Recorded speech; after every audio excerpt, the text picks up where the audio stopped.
Singleton swings left. Martinelli fakes outside right pass. Sanford floater up and no good. Rebound by Jamarcus.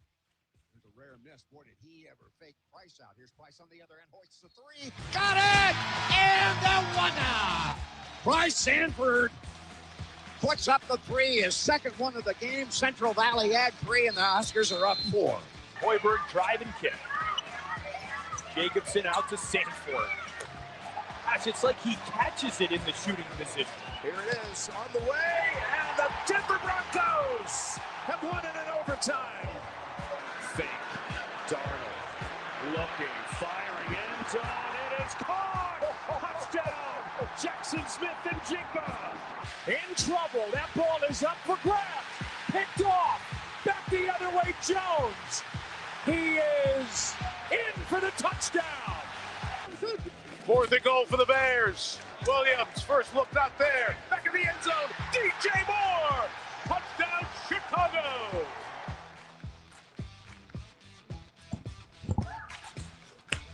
Good morning. Welcome in Hurrdat Sports Live, presented by Next Gen Male Medical. That's DB. I'm Ravi, Lulla here at Hurrdat Sports Bar and Grill. What's up, DB? How we doing, man? I'm doing all right. Trying to find a channel that's acceptable to everybody on the TVs. By everybody, you just mean me. Well, I know what you're doing. Also me. I already saw that tennis match. I don't need to see it again. Yeah. Is that why we lost you all weekend? No, I didn't have. I was reading them. I just didn't have a ton to add. I mean, they were so rapid fire. We were busy. Yeah. I responded to you.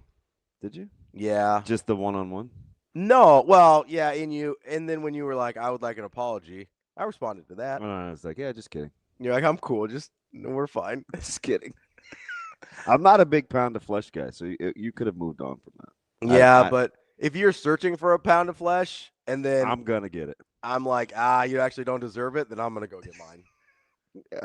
So it's a very interesting weekend, man. Like, I thought you seemed like you were having a lot of fun. No, it's very depressing.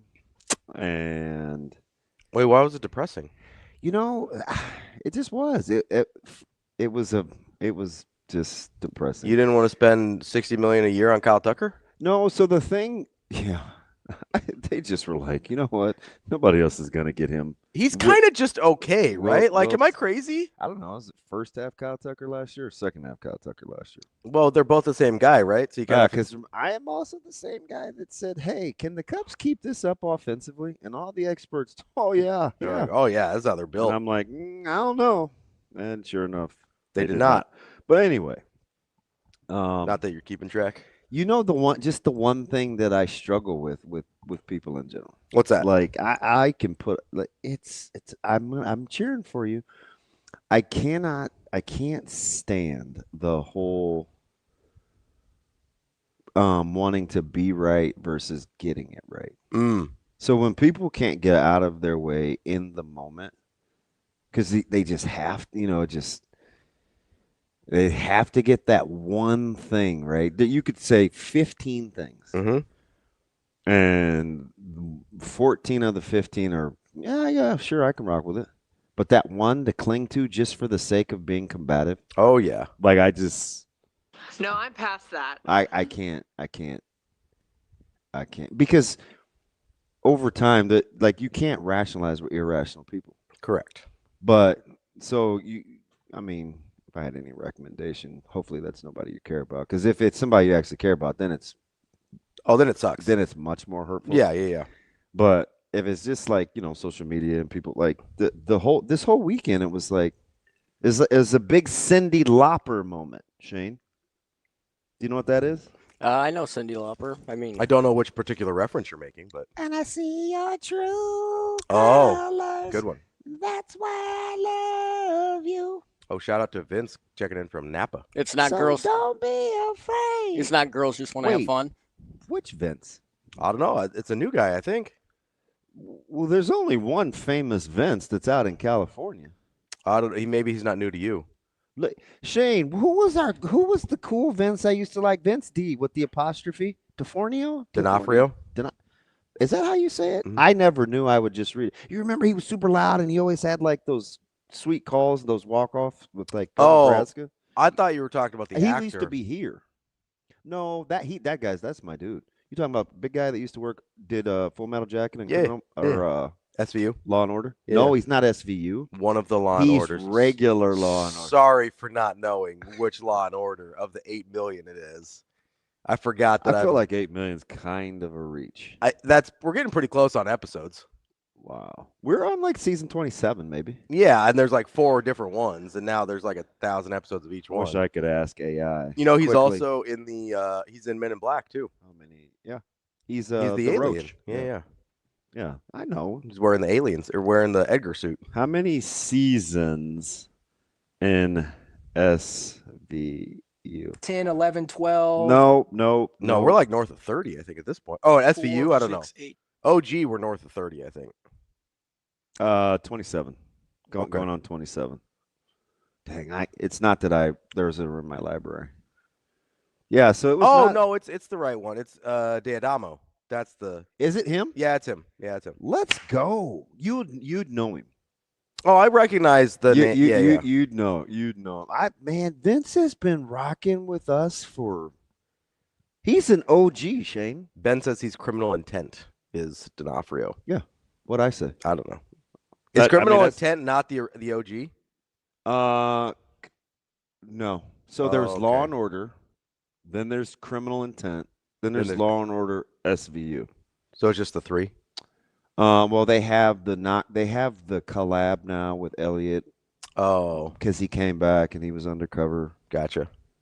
Yeah, I mean it's a lot, but that's my jam. There's a lot going on there between that and Criminal Minds. Yeah, it appears to be our old school friend. Yeah, you Vince said from Napa California. Valley, and I was like, Yeah. wait a minute, He's out in Napa. I know events in Napa.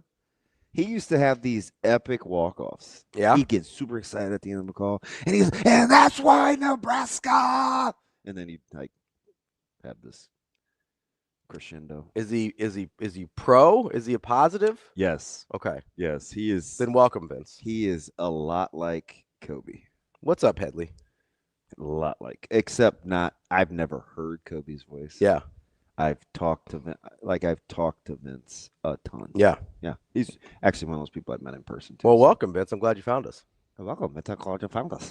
I am. Yeah. Yeah. Yep. This week, is very eye-opening weekend. Again, be careful about trying to rationalize with irrational people. It will hurt your feelings. My favorite part. But I don't know if you care about anybody enough. Oh, I do. I actually love a couple of people. I do care about certain people enough, but No, you don't. it's a small group. I don't. And I generally have like cultivated my group. Are you sure? Yeah. Okay. I've cultivated my group to be like people that are like-minded enough. Even if they don't agree with me, they process information in a way that I can understand. Are those people that generally want the best for you, even Yes. if it may be at their own expense? Yeah. Hang with those people. Yeah. Hang And with they're those people that I want. Ditch everybody. They're else. people that I want the best for as well. What are these menus for? My hands are exceptionally dry. I Do was- you care? I mean, you can get some lotion. Get. So, It's dry out though. It's tough. It's tough out there. So Shane's watching me because I was very selective with my heads today. Yeah, I went with the one syllable guys. Jeep and Mac. Just Jeep and Mac. I'm a big Jeep guy. So do you know why I'm rocking with these two guys today? It fits my mood. How so? Greater good, guys. Okay. Therefore, the greater good. I think Jeep had a nice first month on the job. Yeah, Jeep did have a nice job. Jeep was at West Side. He was in the area Thursday, maybe? Yeah, Thursday. What's he looking at? You don't have any linemen over there. Got a couple studs. We're gonna be built different this year. Anyway, we were leaving the field. Mike had intramurals yesterday, and he was basically my only friend all weekend. So I almost let him drive too, and I was like, Oh, are you guys talking again? Yeah. Oh, that's good. Yeah, we figured it out. We were sitting at dinner on. He decided what kind of mood he was going to be in. Oh yeah, you heard that conversation. So I told him, I said, "Yeah, you were on speaker," and he goes, "Yeah, that probably didn't paint me in the best light." But that's how. I mean, you listen to it. I was like, "That's how he talks." I like the self-awareness though. Wow, don't even get me started on that. Self-awareness. It takes somebody to be like, Do you okay? Can I just ask this? Yeah. Because I struggled all weekend. Do you think it's asking too much for people to pull out mid tailspin? Do you think is it that uncommon? Oh, I do think situation matters, but generally speaking, I think once they're in a tailspin, most people are not capable. God, it's amazing how people compound problems. My issue is most of the time. I know it's like no. It's like your old show. No, you do.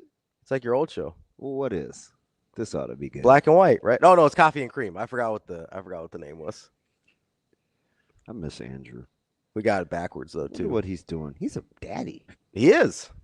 He and Ash. No, I think maybe next time I go to visit my sister in St. Louis, I should go see him. Yeah, go stop. Is by. he still in the Lou? I believe so. Yeah. I should ask. Went back home to be with family. Yeah. Good on him. Yeah. It's a young dad. I think once people have gotten to the place where they're tail spinning, most people cannot pull out of it. Yeah. I usually want people to figure it out before they spiral. I try. Twitter was, it shows violence this weekend.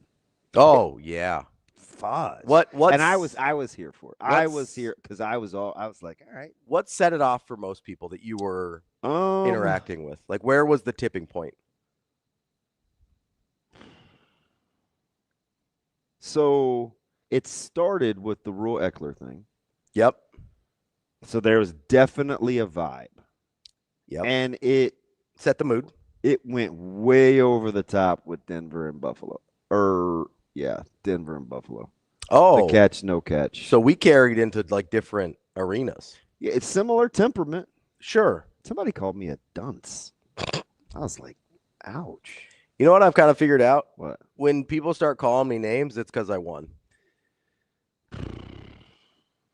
It's kind of. So when my favorite though. So a less subtle indicator is, well, you'll have spent time talking about something, and then they go back to, well, if you would have just done and then they pick the one thing. Yep. Well, if you'd have just done, and then it's like, all right, we're not into being or getting it right. We just want to be right, because the whole thing. Listen, I wasn't a fan of either team. Sure. I'm cheering. Anybody, I do love Josh. You ride with Josh Allen. I rock with Josh Allen. But anybody that knows you knows you're a Steelers fan. Like, you don't have a vested interest really in either. So that wasn't club. Even my point. My point was right. Like So my point was, you're just watching football. I know this particular situation benefits you right now, but you're not gonna want it like that. They're like, we don't know what a catch is. We don't know. Yeah, yes, 100%. That's not hard to figure out. But that's how I am about almost everything. Yes. Even when it's advantageous to me, I'm gonna be like, you're like, long term, I don't want you making decisions that way. No, because it's not gonna work. Yes. It's just because at some point that's gonna bite me in the ass. And it's gonna come back the other way. Yeah, it's like, I don't want that. About the second man being caught. So why don't complain? You're very about officials. consistent about that. Yeah. You're gonna get some breaks, and you're not gonna get some breaks. But again, we were supposed to, unless you were Trev. Could you? Hey, listen, we're not talking about officiating. We're not talking about the situations that go into winning a big game, or I just come by it all fairly honest, right? So it's like, if you're a Denver fan, it was, you're an idiot. Why can't you see? And if you were a Buffalo fan, it was, man, this is highway jobbery, right? If you were kind of neutral, but you agreed with the outcome, it painted you in a certain light. Yeah. If you were kind of neutral and you didn't agree with the outcome, you were in a different camp. The only thing I cared about was, this is going to happen to somebody again, and it's still not right. Yeah. Right? We're literally this again. I couldn't care if you called it a catch or not catch. My original premise was they should have taken more time on the field, as opposed to just telling us New York gonna review it. Yeah. New York reviewed it. Yeah. It was the only controversial thing of the weekend where we didn't go into the 5-6 minute breakdown during the game of what actually happened. Mm-hmm. Is that right or wrong? I think that's right. Yeah. Yeah. So correct. when I was like, they should have just gone to review. Oh, you idiot. Like, they did review. No, okay. Well aware that some secret people in New York talk to one another, and they're like, oh, replay assist, or it's gone to review. We review all turnovers. The lack of explanations real time was mind-boggling. Can I say real quick about that? I know. Like, what are we in a hurry for? 100%, especially in that situation. Like, get it right. Did you hear Herman Edwards yesterday morning? Oh, man. And he and Woody disagreed, which was a beautiful example of how the world can work. Herm thought it was a catch. He thought it was a catch because, had possession, knees down. The defender didn't get in there soon enough. Damian Woody standing right next to him. He's like, man, I'm rocking with the interception. And Herm goes, right or wrong, walk us through what really happened. Yeah. And you could do the frame by frame. You could not. But it was just like, what are we doing during commercials? Like, we could talk about it. The same as they did the 18 other times at something. It's just one of those weekends for the NFL. Right? Yeah. Where you were just getting example after example to pit against what had just happened the day before. 100%. And it's clear as what this morning still. Mud. Because no one tells anybody anything. It's amazing. Again, catch, no catch, I don't care. Yeah. The mechanics were horrible. And, I felt like it was right in my wheelhouse. Number one, because I don't forget anything. Number two, like, my team is a victim of this. Yeah. This very thing. A very, very famous 40-minute meltdown. That wasn't a meltdown. 40-minute explanation on why Jesse James got robbed and why I hate the Patriots. Famous. That game was December 17, 2017. We had a show the very next morning. And I was like, how is that not a catch? Yeah. Like, how is that not a catch? And then it's like, so you know what they did? And this is simple research, which when people are in their feelings on social media, they just want to. I'd say fact finding becomes challenging. Challenging. Yeah. Like, just pull back for a second. Yeah. What are we really saying? Now, what are we really saying? I'm like, you guys, you understand this is always going to be an issue. If you're going to rule a fumble different than a catch with completing an action, when is down by contact really going to be down by contact? Because we've seen it both ways. We've seen guys get bailed out on fumbles. I mean, they fumbled, but because of a technical, the way the rule reads. Yeah. I'm not even gonna. I don't want to change your thought process. Like, they get bailed out, right? Football move, not football move. After the Jesse James thing in 2017, they changed the rule in 2018 to take out the whole completing the catch, the ground thing. Surviving the ground. Yeah. And then it got into the very next year was, hey, as long as the ground doesn't aid, and they're just, it's always doing something. I'm like, forget all that. Yep. Just let me know when down by contact means down by contact. Yep. Like, just start there. Because it either is or it isn't.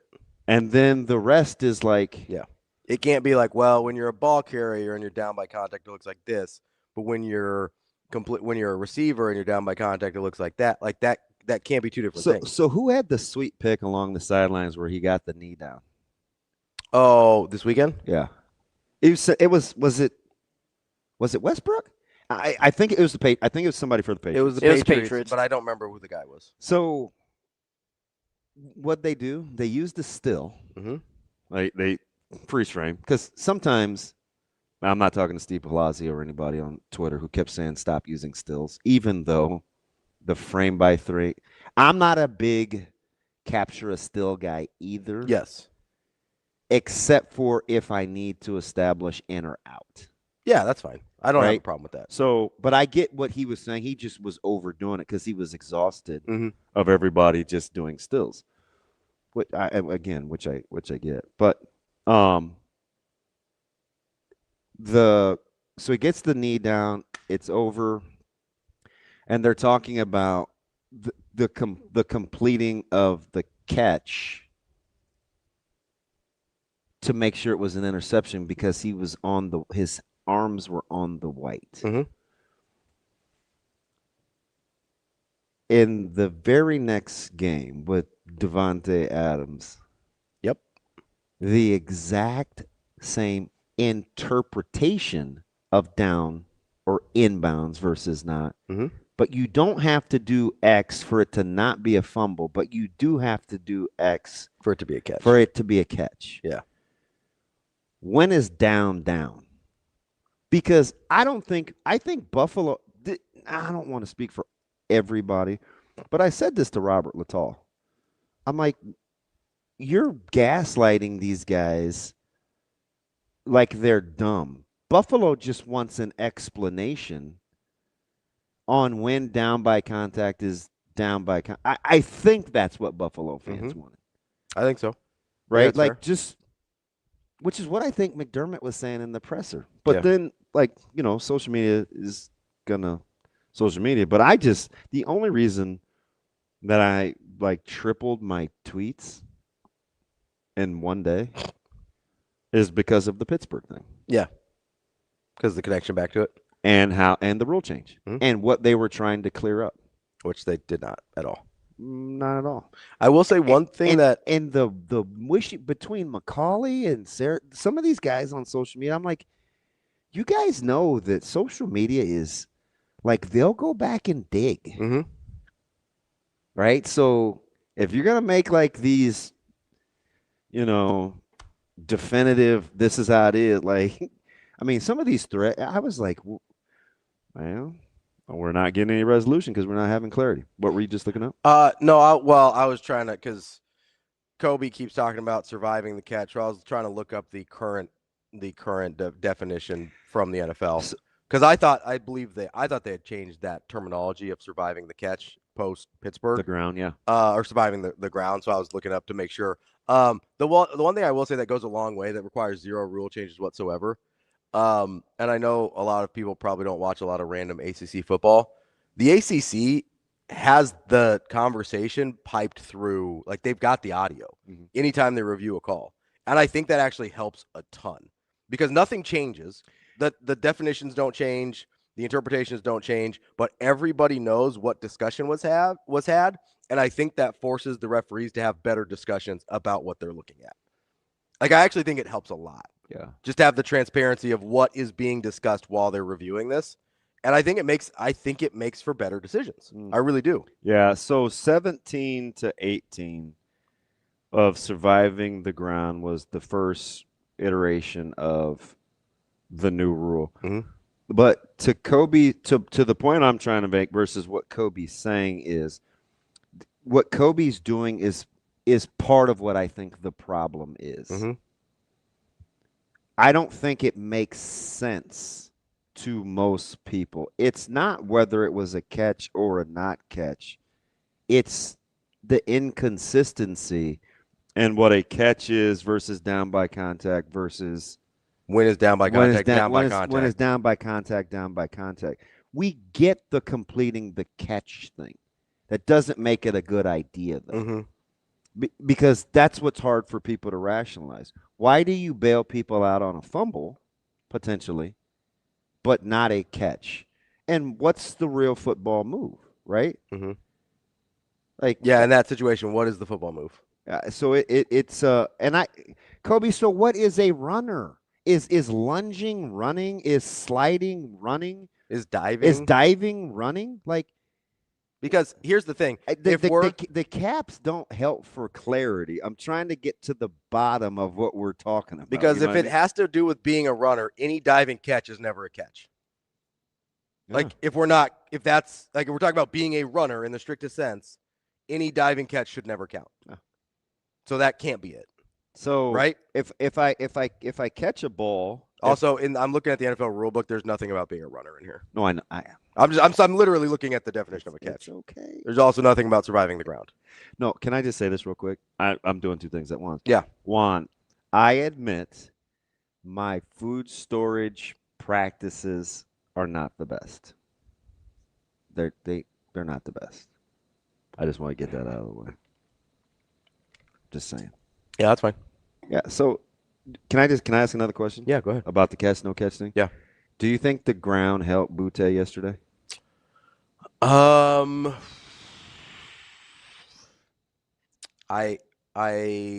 am not sure he completes the catch without it. So yes. Okay.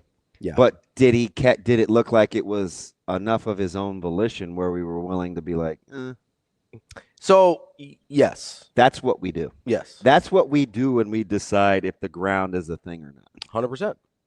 That's kind of it's terrible. It's kind of subjective. I mean, the hard part about this is I'll watch something. Did you watch Puka Nacua a couple weeks ago in Seattle? Yeah. That was just as much of a catch as Butte's.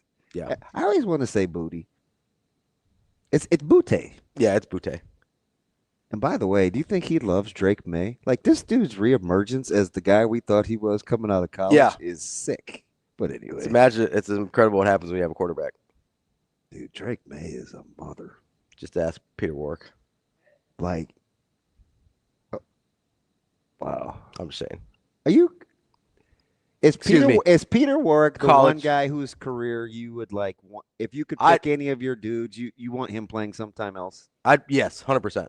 He'd be a monster now. There's a lot of guys. No Red Sox, no Niners, no. You always find a way to go back to old Pete. College Football Hall of Famer Peter Warwick. He's got inducted this year. I follow sports. I think. Well, I just like to remind people sometimes they don't always know. I think he is. Of like, if I'm not talking about, especially if I'm not talking about like redoing injuries or anything like that. Like if I'm talking about like, hey, they were in the wrong time. Mm-hmm. Peter Warwick's, I think, the guy. Mm-hmm. He's way ahead of his time. Gotcha. And if he was in a situation where he had a real quarterback at any point, that would have been really, really cool. Like that would have been nice. Because even when he went to Seattle, he still just had Hasselbeck. Like he's not helping him out that much. All right, so we're all out. Yeah. Who are we cheering for? Jacob's out. I'm out. Yeah, Damon is out. I'm super. You're cooked. I'm super duper. Shane's been done. Rams. Anybody else in our friend group? I know a lot of Broncos fans, but not in like. Are we cheering for Stibbs? We got Stibbs. Well, we can't anti-Bishop. We got Brunts. Yep, Broncos. Should we just go with the consensus? I mean, out of the teams left, I definitely know the most Broncos fans. Kenny's a Broncos fan, big Broncos fan. Yeah. KB. Hey, he stuck his neck out there. Yeah, he did. Bless his heart. Did you see somebody? Because he was like, as a receiver, this, and this on the catch interception thing, and I think he was biased. He's a Broncos fan, but that's fine, whatever. So are we rocking with like what? Are we rocking with the Broncos? I don't know. What are we gonna do with Sasha? And Rico's a Patriots fan. Oh, little dude's a Pats fan? Yeah, Rico's a Patriots fan. Why is Rico a Pats fan? At least Sasha's old. Eat. Damn. Rico's older than you think he is. 30. He's like 33, I think. Still young. I know. 32, maybe? 32. By the way, I would like for you to apologize to his wife. You said it. I didn't say it. You said it. What did I say? 52 kids? Yeah. I said 5. I meant 5 minus 2. Sure. But you're the one that went into that was awesome. Scoring. I was quoting Austin. That's his problem. Everybody's deferring. That was an Austin problem. Sorry. As most things are. Sorry, Mrs. Hyphenated Claire. She already doesn't like me, so it's fine. Really? Yeah. Really? Yeah, it's because I think I want to meet her. She's pretty cool. I like her. She's funny. Just normal people just not liking you? Yeah, well, it's because she's like very big on like, oh, kids are the best. And I'm like, oh, okay. Even your You snark. Yeah. Why is Rico? What? Hey, Suave. What's the Pats fan? He says he came into sports consciousness and they were pretty good, pretty easy. Pick. Oh, good pull though. Love Ty with Law. Ty Law. Yeah, you're a big Ty Law guy. I am. I don't know what it is about these dumb Michigan DBs. It's because you low key kind of like Michigan. You always have. Maybe. Like us. I mean, it's fine. I mean, but we're going all the way. But this is pre-you. No, this is like when you were a kid. Yeah. Yeah. And I know you say I can't see, but I can see color. I just thought I was confusing maize and blue for black and gold. Yeah, I could understand that. I just was looking for blacks and yellows. Especially, back in the day, the TV sets weren't as clear as they used to be, or as they are now. Back in the day. No, I have a strange affinity for a lot of Michigan players. So Ty Law, that's a good pull. I was a big Braylon Edwards guy. Me too. Caleb Braylon Benning. I was a big Braylon Edwards guy. I've told you this. I loved Tim Biakabatuka. I was a huge Tim Biakabatuka fan. Charles Woodson may make the case. I like Charles Woodson for my favorite non-team I cheer for player ever. Yeah, ever. He is 100% in the discussion. Yeah, I loved Charles Woodson. I was a big Charles Woodson guy. Yeah. I was who else? There's a bunch of Michigan guys that I just randomly just liked. It's so funny. There's another receiver talk about I'm television forgetting. and how things look and stuff. Even like when I watched him mow down Boston and those guys from Ohio State, I was like, How does he do it? He just doesn't look very fast. there's the dark cleats and the grass, and I was like, but man, that dude makes a lot of plays. I'm a huge. There's another Michigan receiver that I'm forgetting. So he started. So 32 puts the bulk of his peak sports watching years in his teens. 32. So 20 years ago. 20. Yeah. So that's the about mid right. 90s. That's right. Mid 2000s. No, He was- 7. Oh yeah, I was thinking kid. So I'm going back to when he was like 7 or 8. 7 or 8 is Late 2000s or late 90s. yeah. Or no, 7 or 8. It's 2026, so he'd have been 6 in 2000.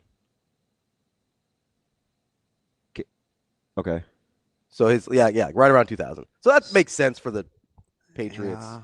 coming up. Was the first one 01? 01, yeah. So I kind of get it. That's not forgivable, but I get don't it. know a lot of young Patriot fans. I don't either. And there isn't a considerable amount of age difference between he and Sasha, but we know that her ridiculous love fest starts with that one guy. One Thomas Fudge. Brady. God, he's gonna get the mute. Who? Brady. Oh, you follow him? No one. Broker. Oh, yeah, he's not very good. Not very good at all.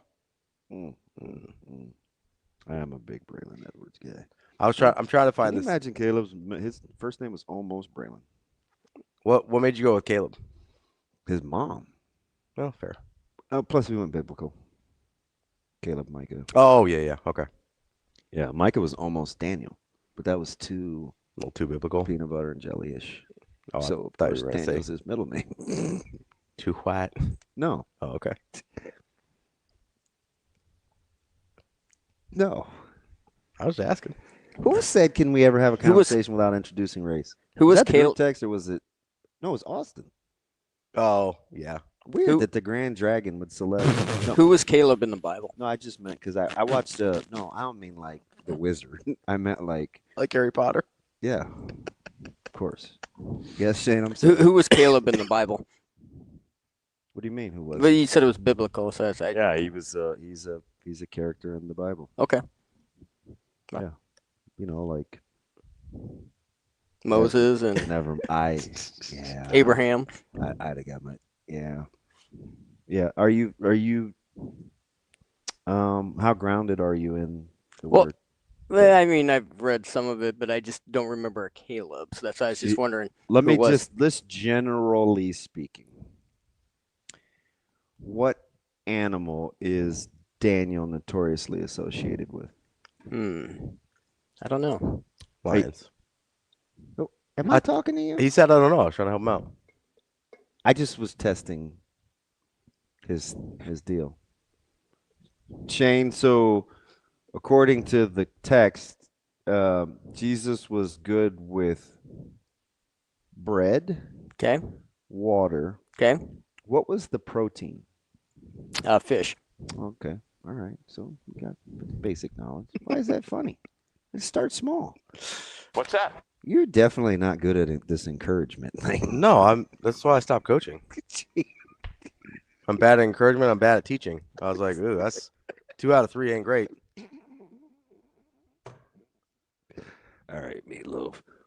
So who are we? So we're torn. Yeah, So who has the least amount of fans? The Seahawks? I'm not rooting for. Well, yeah, I'm not rooting for the Seahawks because of what they just did to the Niners. That was rough. God, there's a storyline that almost bread has protein too. Oh God, Kill. You know what he meant. You know what he meant. That's the most Kale thing ever. You know what he meant. It's still a good piece of cheese. I tried the good piece of cheese thing this weekend. It just does Headley not. said Shane just described a fillet of fish. I had some fish last night. It was good. Hey, we're doing this draft thing. Oh yeah, we will. We're definitely doing the draft. We'll wait till after football season, so we got a little lull, but we'll do a listener draft. Now we're starting to get a ton of guys, and we left a lot of good guys out. Yeah, we did. So the Seahawks have the least amount of fans. I think so. I can't root for him after what happened. So there's something for me. Yeah. And every team that's left, except for, I could even convince myself of New England. The first to worst, and I'm a big Vrabel guy. I like Vrabel. And I like Drake May. So, and I want to be right about Drake May, which that's fine. I think people that liked him, I wasn't a hot take. I wanted Drake May. Yeah. So there's that. Denver, I said all year, like, they're good. Yeah, you did. And everybody kept telling me, yeah. I'm like, no, they're good. Like, they're a good football team. The Bo Nix thing is rough, though. Why? Listen. That's rough. Don't count. I'm saying it is. That's rough. I get it. That's it's rough. super rough. What's the line? I bet you they respect him. What's the line? I'm looking it up. The Stidham, it's 5.5. That's not crazy. That's not crazy. It's only 5.5 with a backup quarterback. That's respect. Yeah, it is 100%. You would know this better than me. Does it matter how it happened? An injury? Does it matter on the team psyche how it happened? Because I watched the 49ers lose Dre Greenlaw running onto the field in a Super Bowl, and that seemed like that messed him up. Like, it's not even in the field of play. You're just like, what the hell just happened? Like, you feel cursed almost. Does it matter that it was on some random weird kneel down centering the ball as opposed to, he got sacked, that's football, this happens? With this particular case, at the end of the game, already having been knowing it was. Yeah. Because when Greenlaw got hurt, it was very much in place. Yeah. I don't think that's the case. I think, if anything, like that won't carry over. They'll be motivated. Okay, go win one for them. Yeah. Okay. So I want to continue to have said Denver's good. Okay. With Seattle, it's easy. You already know my storyline. There's 2, and I said McDonald. I'm a high school to big McDonald guy. I'm a huge McDonald guy, and who do I rock with? Player. Great defender. I am without question, his greatest defender. Darnold. Sam Darnold. Yeah. And then, of course, Stafford is easy. Yeah, Stafford's your guy. Because big Stafford guy. Yeah.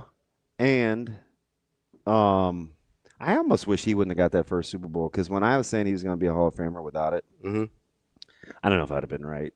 He should. But I was dying on that hill. Yeah. I was willing to take one. Yeah. And you know whose running style? I gave it away. I'm a huge Kyron Williams fan. Oh yeah. The way he runs is sweet. Like, it fits your eye. Yeah. Outside of that 3rd and 1 call. Well, WTF. But anyway. So, but if it was Chicago, you know who I'd have been telling you I told you so. Yeah, you'd be like, oh, it's Caleb Williams. Yeah. Listen, I'm talking to Verz last night, and this dude is still mad at Caleb Williams. Yeah. I'm like, would you relax? Yeah. Listen. This guy almost got you to the NFC Championship. Damn it, DB, I told you. Damn improvising. Soft. He said, stop making that SHIT up. Man, you still cussing? Yeah, stay cussing. According to him, he still runs it up there. That's fine. Yeah, my issue with Caleb, you tried to paint me as a Caleb hater. All I said, which was 100% accurate. I don't know if he could do the on-script thing. Yeah, just stay on script enough. Yeah. Can you stay on script enough? That's fine. And just I said it's flip a coin, and we were flipping coins last night. Oh. I'm Shane. That's a great bold. You keep talking. The improvised stuff that was never a question. Unbelievable. You get that 4th down conversion. There's I know Maddie said 1 of 1. You see TK. What TK say? I'm kind of a big fan of that term. When I think something really sucks. Yeah. Like I said it to Shane on Friday. What, that blows? Yeah. Because this seems to be like that's at the bottom. Yeah, I think there is. I mean, there's probably 2 or 3 guys in the league that can make that throw. I know D Marina said that's a 1 of 1 throw. It's not. There's a few guys that can make that throw. Current versions of guys, there's at least 2. Google Aaron Rodgers, Green Bay Packers 2015. That's against the Arizona Cardinals. Prime Aaron Rodgers 100% can make that throw. He did it 16 times in one game. Yeah, Prime Aaron Rodgers 100% can make that throw. No questions. I thought you asked a legit question, though. Whether the throw to Devontae Adams on the sideline was better, because I thought it was. Dude, he cut that thing. There was no space there. And he went hash. Yes. Far hash to sideline. Yes. In that weather, when the window is this big. Yeah, that thing was silly. Now, the catch is incredible. Don't get me wrong. You have to, but to get the ball to a place where a catch can be made, unbelievable. So do you watch some of these guys and wonder why we're so big on speed and athleticism in the league? Because you watch Stephon Diggs, you watch Devontae Adams, you watch Puka Nacua. You're like, are these Keenan Allen? Dude, Jason Witten played 226 years and was running like 6'1s. Anybody watch Kelsey lately? That man, I think I might be able to beat him in a foot race. Honest to God. And we still couldn't get open. There's a chance. Yeah, I couldn't get open, but I might be able to beat him in a 20. I can't either. The funniest thing about that, so I was having a conversation, I can't remember, with Evan, I think, and he brought up Surratt from Indiana. Mm-hmm. And he goes, hey, where do you think he's going to go in the draft? And I was like, I don't know, because I don't know what he's going to test. Exactly. But you watch him and you're not wild until you see him make every contested catch in America. So you know what I told him? I was like, I don't understand how wide receivers get evaluated, because it seems like everybody's like, oh, yeah, this guy's going to play for 12 years in the league. He's going to be super productive. We'll take him in the 4th round. Remember when he was dusting off Nebraska and Bloomington, and we're like, we're getting beat by guys from James Madison. Yeah, now that's pretty good, because we were at Deer Creek. Yeah, shout out us. What I asked the Indiana guy in preseason about, this is before last year, I said, hey, they got this guy I want to ask you about, because I watch a lot of FCS. Yep. I think Surratt is pretty good. He's pretty good. He's pretty good. I am a nerd. But that's a guy where I go, he's probably not going to test well enough to be a 1st-round draft pick, but he's a guy that everybody who watches him is like, yeah, he's going to play for a decade in the NFL. I don't understand. Why don't you just draft those guys? There's linebackers and wide receivers are the guys that everyone will agree, yeah, he's going to play for a decade in the NFL. And then they just don't draft him for the first 3 rounds because they're like, no, he didn't run fast enough. It's like, you know he's going to play forever. What are we doing here? Yeah. No, I'm with you. And it drives me crazy. I know you're thinking I'm just going to say that I agree just because it's Kale Jim. Shane bold that comment. I couldn't even believe we got on this. On the Caleb Williams thing? I couldn't even believe the last interception. It was a thing. It's a bad ball. I'm like, you guys are regurgitating nonsense. That was a bad ball. Yeah. If you would have said, I see why he did it, sure, still bad ball. But if you're gonna throw him open, that bad boy's got to be on the line because it's a little floaty. Yeah, man, you could already. He didn't put it on him. He did not put enough on it. That's an Adam ball. Yeah. It's got to be at him. Mm-hmm. And I didn't. I'm like, why are you guys serious right now? Are we just gonna?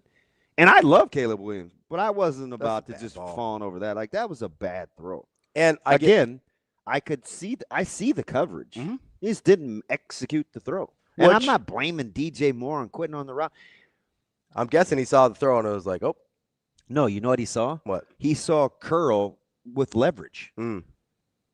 Curl beat him to the Curl saw the open window before Williams saw the open window.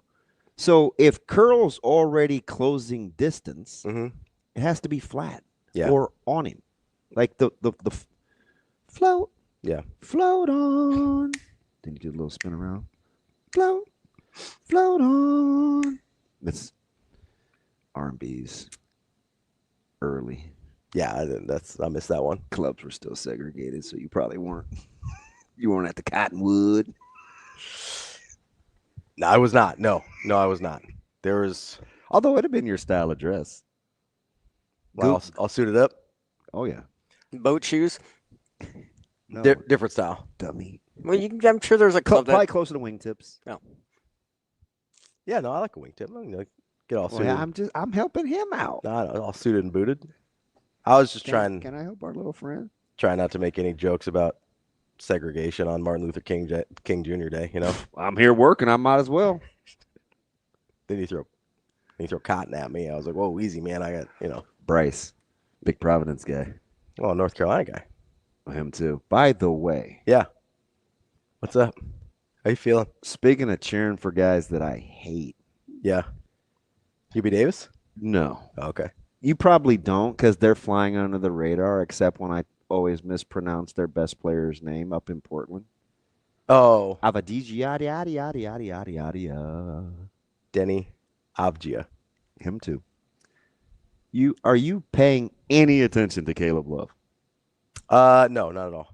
Bro, undrafted, doing the league, Let's look him up. doing the NBA as an undrafted volume scorer. I was like, He is putting it on the association right now. are you sure? Yeah. Are you sure? He plays a lot. Well, yeah, he does. What? Putting it on is aggressive. Okay. Would you like to guess what he's averaging? No. Okay. No. Would you like to guess the shooting percentages? It's Caleb Love. It's never going to be high. No, it's pretty low. Well, listen, the guy's he's going to be a 36, 37% field goal percentage guy. Yeah, so that's hard to define that as putting it on anybody. Oh, I know he's a lot better than you thought, or we thought. No, he's or anybody thought. He is literally the exact person. Robbie, he was undrafted though. That's fine. I think he should have stayed there. How about Arizonans claiming him? Do you want him? Well, he played one more year in Carolina than he did in Arizona. Do you want him? That wasn't the question. Dude, he got hot during that tournament. I'll take that. That's I ain't gonna terrific. Throw the baby out with the He had one good bathwater. run. That's nice. He had TK, I'm not messing with you. TK's got to be off today. 5 good games. Yeah, it's a no government. public service. It's work. a government. Yeah. So we get TK all day. He says, is today or Juneteenth the more important holiday? I'm not messing with him. I don't feel qualified to answer that. By the way, did you know there's a camel on here? For what it's worth, a Oh, I saw the mountains. I didn't see the camel before. It does say camel right on there, so that makes sense. Also, what's a polar camel? Like a tauntaun in Star Wars. Yeah, basically. That's a good pull. They do smell bad on the outside. Smells. How do you know what tauntaun? They're not even. How do you know what they smell like? That's what Han Solo Yeah, said in that's it. Empire Strikes Back. Who put him in there? Han Solo. Yeah. Slice that thing open with the lightsaber and. Do you think that's where they got it in? What's that one movie that's almost impossible to watch? Oh, The Revenant. Oh, maybe. He put himself in the horse. Yeah. Mildly disgusting. Listen, gotta stay warm. Yeah, that movie was a tough hang. Oh yeah, that is like that's up there. It's top 3 or 4 non-rewatchable movies. Yeah, like what are we doing here? I'd take breaks. That was during COVID. Oh yeah. I sat in the dark in my living room by myself. Just need to take a lap. In the middle of the day. It was like 3:30. In the dark is winter. I was like, oh my God, this is depressing. Yeah, it's rough. Why was I by myself? Well, there's a good chance I'm always going to be by myself. Caleb Love, just for what it's worth. Averaging 11 points per game. That's fine. 2.5 assists, 2.5 rebounds. That's fine. You're such a hater. Get outside the numbers, man. He's on a heater the last 3 weeks in the association. He's shooting 39% from the field. He's shooting 39% from the field. Wait, what did Kill Jim say? I don't know why he has my attention these last month. DB has some seen Revenant, but not. So infamously, Kale Jam, I have seen Inglourious Bastards. I just missed the first 11 minutes, and so I got murdered because apparently that was the most important part of the movie. What? D Shafe says, "What's the temperature inside of a tauntaun?" Lukewarm. Oh, that's kind of funny. That's pretty good. I need jokes. You guys keep the jokes up. I like that. That was pretty solid. Alex says DB would have eaten the horse, but only if it was left out for at least a day. I can't believe how you got people thinking. You mean by accurately repeating the information you say out loud? No, I don't think it.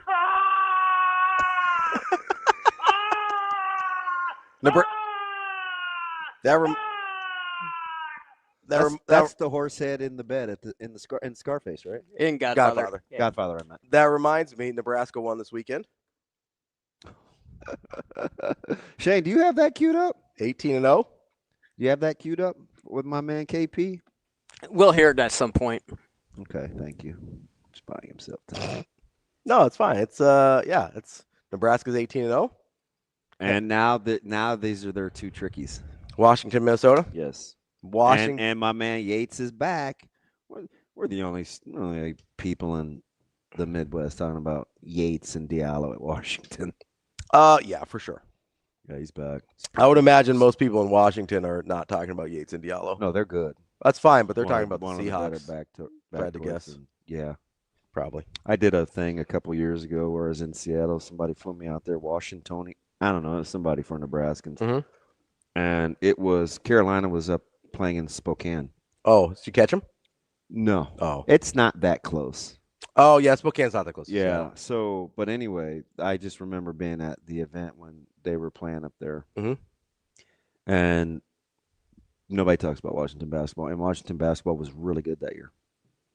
Really good that year. I'm trying to place it. Would that have been like Nate Robinson? No, not that. Not that long ago? No, I don't know when you went up there. This was in the last 5 years. Okay. You didn't give that context. Dude, Nate I was trying to remember. That was like 2010s. That was like 2010-ish. Is that all? I think, yeah. I think so. I think Nate Robinson. How old is little Nate? I think Nate Robinson was like 2010, 2011. Yeah, but I think. We're gonna look it up here. Listen. You didn't give any context. I was trying to remember the last time they were good at basketball. Did you type at your old job like the fraud stuff? Oh yeah, all the time. Why are you so bad at it? I don't know. It happens. Okay, so it was a little longer ago than that. That's my bad. He was 0405 was his last year there. I was about to say that's like 20 years ago. All right, it was a little longer ago than I thought. I'll eat that. I just know nobody was flying me out anywhere when I was 30 unless it was Noddle. Seems like it might have been on the table. No, but do you not know why you haven't become a better typer? Why is that? No, it's a question. Oh, I thought you were going to answer it for me. I thought you had answers. You're like, would you like to know why you have I have no idea. That's why I asked you. So I'm a pretty good typer when I'm not also trying to talk. Oh. It's the that's fair. Yeah, it's like when I'm just sitting there, I can even like watch stuff while I'm typing and be good. Like I'm not one of those people that if I hear somebody say something, I'll type it. I'm pretty good at that. The talking and typing, like it's the two outputs at the same time that I struggle with. Okay. That's fine. Yeah. Yeah, it's a we're doing our best out here. We're trying to make it. I know. I was watching hoops Friday. Went to Lincoln Lutheran and Ashland Greenwood. And I was getting there are these kids that were, I mean, just hilarious. There couldn't have been one older than 10. Mm-hmm. Probably a group of 6. And, Coach Rhule is super, like, friendly. And by the end of this deal, they kept saying, "Hey, Matt." Like, "Hey, Matt, can we?" And I was cringing every time they said it. Yeah. And I was trying to, speaking of multitasking is where I'm going with this.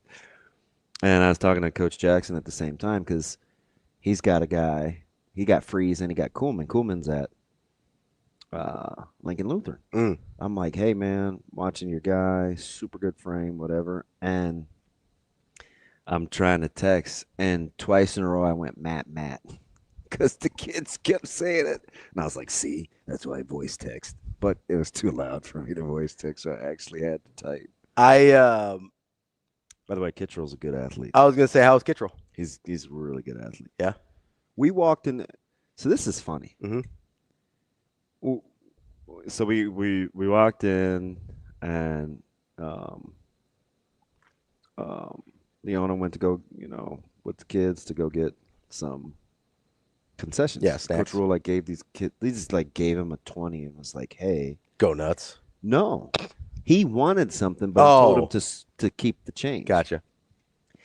Short story long. So we're in there probably 6-7 minutes. We're watching warm-ups, and his right-hand man, Coach Wishon, drove. And so he likes scouting. Like he just likes watching. And so we're watching warm-ups, and he goes, "Oh, I kind of like 23." He goes, "Look at him, finishing, and he's kind of bouncy." I didn't think anything of it. And about halfway through the first quarter, he has a nice little finish. He drives, gets in the lane, finishes. He's like, "Oh, see, I'm telling you." But the next time down, he gets an offensive rebound, and it's like a little quick putback. So I finally started paying attention, and I looked, and he goes, "Man," he goes, he's playing the wrong sport." He goes, "That's a football guy." And then that got my attention. So I'm finally like locking in. Yeah. And it's Tonjes. Oh, well, that makes sense. And I was like, "Hey, you said 23, right?" He's like, "Yeah." I said, "He's their quarterback in football." And he goes, "Where's he going to school? That guy's got to be playing college football." And I just was like, I almost ran and high-fived him. That was a great pull just from watching 6-7 minutes of a guy move around. Yeah. And 4 of it was in warm-ups. Yeah. That's funny. Yeah, it was Tonjes. That's the kind of stuff I liked. That was the part of coaching I liked. And I'm telling you, if you saw him, he's super thin. Yeah. He's kind of got this buzz cut, kind of strawberry blonde hair. He's very unassuming. But as you know from football too, he's legit. I'm gonna guess you were in Washington in 2018, 2019. Yeah, that sounds right. They were 27-9 that year. That sounds right. That's the best year I can find in that. Not 20 years ago. Yeah, and I bet you if you did a little more homework, let's see if they played North Carolina that year. Carolina was in Spokane. We'll look it up. We'll see what we got here. Is that the Brady Manic stretch, maybe? Ooh, no, Manic was after that. Manic was 21, wasn't he? Yeah, because I was at 2021, I think. The old address, and I remember melting down against Baylor and Micah becoming a Sochan fan. I'm weird. Oh yeah, that's weird. Well, mean-spirited, different. Why wouldn't you grab it? That makes sense. Is Nationwide Arena in Spokane? Because that would have been it. I don't know. I'm not good at that. I'm not either. All right, we're going to talk to Sam McKEWON coming up next. That's CB. I'm Ravi Lulla. It's Hurrdat Sports Live. I mean, I kind of expected it. I see all the players that come back, whether they're from Nebraska or they played for the Supernovas and they come back. And so that's what makes this place special. And these fans are loyal. They love their Nebraska people. They love anyone that has won here and done things here. And that's what makes this place special. I mean, it honestly is probably the most fun environment that I've never got to experience other than being on the court. But I'm sure being in the stands and being a part of that is so cool. But it's very cool to feel that when you come back, because it's welcoming. It's not like they're booing you. It's not like they're proud still, and they're welcoming you back as a whole. And so that's special. And it's fun to see people outside this gym. I mean, I go to restaurants, we went to lunch and they were like hugging me and like that excited to see us being back. And like, that's just cool.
Team fight. Stop laughing. I just think this league is really, really competitive, and every team took a step up this year and who they were putting on their roster, and so every game is going to be a battle, but I'm really proud of how we keep responding in moments where we don't look so hot, but it's just a testament to how hard they're practicing every day, the trust that they have in one another, so obviously I'm happy to get out of here with a win. I mean, it's 0-0 at that point. Our middle blocker was saying, like, we have to put our foot on the gas from the very first point of the fifth set, and we can't wait for them to hand it to us. We have to go out and take it. Yeah, no, I think we just had a different mentality and look to us in that fifth set. Because we know last game that, they went to 5-2, and this is our second time going to 5, and we're just such a tough team. We know how tough we are, and we know that we can grit it out in tough moments. And I think we just trusted each other in that fifth set, looked each other in the eyes, and said, hey, let's go, we're winning this.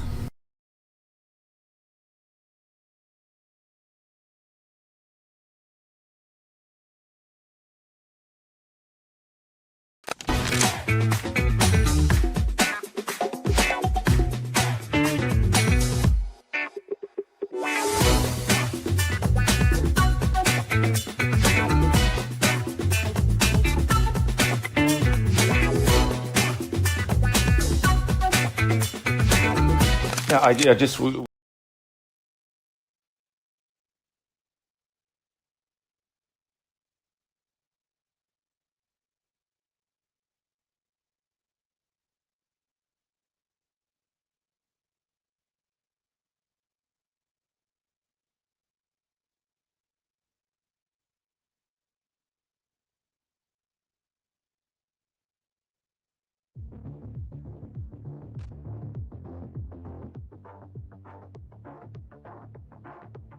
Welcome to Hurrdat Sports Live.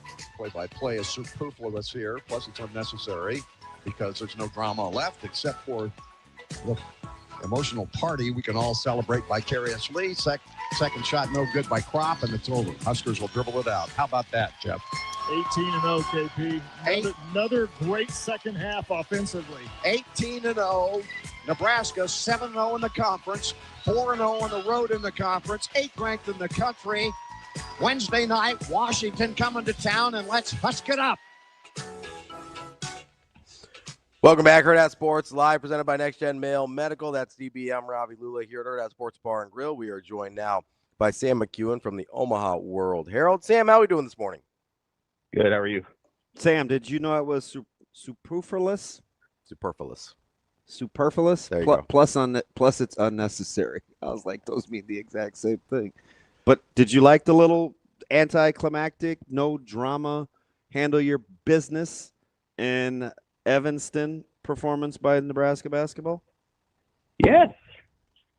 I mean, they got, yes, I did. That's like one of those quiet little emotional check marks you hit as a coach.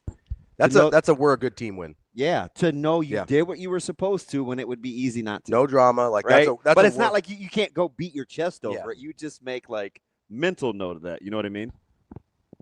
Yeah, they've checked all the boxes this year, and I think that comes with maturity and toughness and knowing that everybody is kind of an extension of the coaching staff, and that goes down to pretty much everybody on that team. And so when you have this level of success, part of what I think begins to happen, and you haven't had it before, is there's just very little complacency, and so like even the scout team guys and the guys that aren't playing much, they understand their role in practice, and so everybody kind of puts it together. And so I think at some point I won't, but someone will ask Fred, well, what have you seen from Leo Curtis and Will Cooper, these guys that are not playing but they're part of it.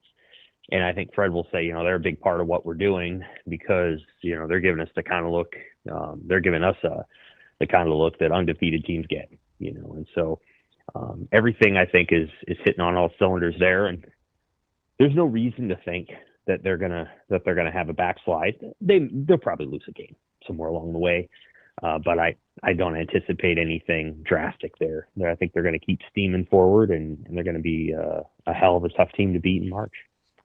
So we're pretty okay, just kind of understanding.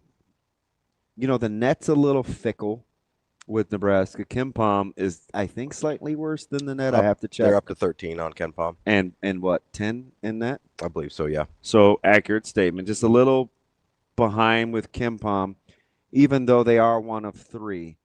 We're probably okay with that as fans, or do you think we're 6 in net? Wow. Okay, so net, you did say net was seemingly starting to catch up with the metrics. Sam, so do you think we're okay as a fan base in the media with where Nebraska is relative to their record, or is it if they were almost any other blue blood school and you put out that resume, they would be perceived differently? The metrics are largely blind, right? So like they're not measuring anything other than Nebraska's non-conference schedule wasn't as hard as Duke or Gonzaga or Houston. And so, they don't necessarily have some of the cumulative points that you gain from large margin wins in non-conference play. And the best team they played in non-conference probably is Creighton, but like New Mexico is the only one that's projected to make the NCAA tournament from their non-conference opponents. And so I think that's part of it. I think the bracket projections are a little different. I do feel like Nebraska is probably in contention for a 1 seed at this point. Now, the game that Michigan will play a factor for sure when they go and play that game. That'll be a big deal. And if they win there, I think everybody will be like, well, that's obviously a number 1 seed. You do want to be a number 1. Unfortunately or fortunately, if they go to Michigan and win, that's a top 4 team in the country. Yes, no question. Even the hatiest of haters, I just made up a word, will have to acknowledge, because just 10 days ago, sans Penn State and Wisconsin, Michigan was mythical in terms of what they were doing statistically. So we better keep that same energy. For sure. And, I think Michigan's really, really good, and Nebraska will be challenged there. There's nothing wrong. Nebraska should not apologize for anything it's doing. I mean, blowing out teams like Oregon and Northwestern is what you're supposed to do to teams like that.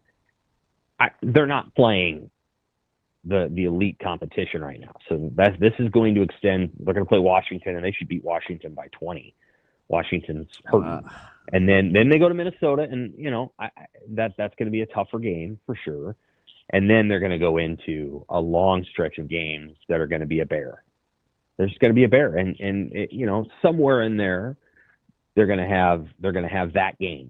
Who that game is, I don't know. Where they're going to have to fight everything, and they'll have to win by 1 or 2, kind of like they did against Michigan State. And We've seen So, him. We've seen him play some stinkers though. You just make like a stinker against like a good opponent or where it catches up with him, because that part is probably inevitable. I'm just trying to get clarity. I think that there's a possibility that they will, play like the closest two games they had this year were Illinois and Michigan State. I think against Illinois, they played maybe their best offensive game in some ways. And against Michigan State, they played maybe their best defensive game in some ways. There's going to be a game in there where they're going to have to fight a little bit on both sides of it, and they're going to have to find a way. And that could be at Iowa. That could be at Michigan, right? Mm-hmm. That could be at home against Purdue. I don't see Nebraska losing more than 2 or 3 if they do, but there's going to be some games in there, and those games are going to be instructive because the goal now isn't just obviously they're going to make the tournament. So now the goal is, okay, how do we prepare ourselves? When I say we, I mean Nebraska. How does Nebraska prepare itself for playing and winning in the tournament and going a long way? And there's some lessons along the way that a loss may not hurt. Obviously, you want to win every single game because that's what you want to do. But now you're going to move into this mode of like, okay, Nebraska's going to the tournament and they're going to have a really good seed. So now it becomes a question of how do you position yourself best for that event? And what do you need to do? Like Rink Mast only playing 20 minutes against Oregon and Northwestern. I don't know how many minutes he played exactly, but that's good. Like, the question that somebody guys, well, Rink didn't play as much or he didn't play that well. And that's not a bad thing. When Rink needs to be there, he'll be there. When they're beating teams by 35 and 19, it's good to have Braden Frager have a big game. Like, that's nothing wrong with that. And so, like, now it's about positioning yourself for the run. One of those games in there coming up, Jared Garcia needs to have a game because Jared's going to be needed when they get in the NCAA tournament. That kind of small stuff in there is what people should be watching, because this team's gonna be a 2 or a 3 or a 4 or even a 1 in the NCAA tournament. They're not going below a 4. They're going to be a top 4 seed in the NCAA tournament, and I think they're going to be playing in Oklahoma City or St. Louis, one of the two. Ooh, I definitely would. You'd take St. Louis over OKC, wouldn't you? Tough. I just had a relatively decent experience in OKC. Well, Tulsa, but close enough. Sam, would you prefer OKC or St. Louis? God, are we really having this conversation? Fine, let's have it. Well, I mean, everybody else is cut loose with Nebraska basketball and expectations. We can. Let's. I'm just saying, Ken Palm only has 2 projected losses on the season. He has them at 27. So last week, we tracked this every week, Sam. So just for poops and giggles, 2 weeks ago it was 25-6. Yeah. Then he flipped to 26-5. So now his projected record is 27-4. But now we're at 27-4. But there's actually only 2 losses when he goes game by game. So Sam, we would just for talk show sake, OKC or St. Louis for you? If I had to pick one, and I think I want to make sure that I'm right about that. I think you are. Those are the 2. Yeah, those are the 2. Yeah. I mean, it probably comes down to, you probably get a little bit better weather in OKC. The only bad thing they have at OKC is wind. That state with wind is crazy. Yeah. That's true. Don't worry. I got my ankle weights. We'll be good. Nebraska athletics doesn't have a lot of history in St. Louis. I do remember a Big 12 championship game that happened in St. Louis. It wasn't sunny ending, but my sister lives there. The only thing I know about St. Louis is they got a lot of overrated restaurants. That's about all I got. Okay, fair enough. I don't know that much about St. Louis. Well, you know why I really hate St. Louis, don't you? Because the Big 12 championship game? Correct. Like, I mean, your boy is still smelling old turkey cellophane wrap sandwiches sitting on the bus, miserably waiting to pull out of that place. Traumatized. I'm sure you. Anytime you hear the phrase, I'm not sure you ever hear the phrase "roll left," but if you ever do, I'm sure it. Oh, Sam. That's why he doesn't believe in. Oh, Sam. That's why he doesn't believe in food storage anymore. The cellophane traumatized him. He can't do it. You know, they just put these sandwiches out on our seats, and it's mixed with, Sam, we were so miserable after we – oh, look at that superstar. We were so miserable after we took that L, Sam. Guys didn't shower. Like, they just hopped back on the – I was like yeah. So you sure you weren't smelling that, not the cellophane? No. It's – and it was the cheap kind you buy in bulk. It has a scent. So I'm not interested in going back to St. Louis, Sam. Yeah, I'm sure you had a hard time being a Priest Holmes fan there for many years. Oh my gosh, I was like, how can we not stop inside runs? We were, oh man, that. Did it make you feel any better when you found out that Priest Holmes was actually really good? No, I hated him as a Chief. Okay, it's me. Come on. I'm just saying, like, if it were me and like I'm 10 years later and I'm like, dude, Ricky Williams was an afterthought. Yeah. On that team, he was. Yeah. I mean, they had another guy with their other running back, Sean Williams. So you know he got a lot of the scouting report. Yeah. Yeah, they had 3 guys. Sam, you're as did you guys. Now let's not pretend. Listen, that Nebraska didn't have running backs of their own. Listen, I had a cast taped up for an ankle. D'Angelo could barely walk because he had something's the pubitis thing, and AG had the sprain. That was about as much of a mash unit as we had at running back as I can remember. It was not good. I almost got pulled off of special teams because I couldn't run. Which, if you guys had won that game, you would have played Florida State for the national championship because Arizona State they lost to Ohio State. And what I always would have found interesting is if Florida State, if you guys had beaten Florida State, would Ohio State have gotten votes for the title because they beat the team that beat you guys? I don't know. It would have been interesting. It didn't happen that way because Florida State obviously didn't win the national championship. They lost by to Florida, and yeah, they got right after they beat Florida would not have been in the national title if you guys had beaten Texas. It would have been you guys against Florida State, and then Ohio State and Arizona State, and it would have been like a semifinal thing. And if Arizona State had won and you guys had won, then Arizona State would have been the national champion. But if you guys had won and Ohio State had won, I think it would have been very close. I think you guys would have got the title, but I think Ohio State would have got votes. It would have been interesting. I don't know how we got here because we were so high about Nebraska basketball and my stomach hurts. I will say this and I'll move on from it. I don't know if I've ever come across whether this is in my real life as a coach or even playing that I ever remember being so off watching film as we were about Arizona State. Like when you misjudge what the film study says versus how the game actually played out, Arizona State might be the biggest miss in 30 years, and that includes any time I've coached and scouted. Have you ever talked to Phil Snow about it? The very first introduction to Coach Snow, he brought up ASU. It was a miserable 6 minutes. Oh.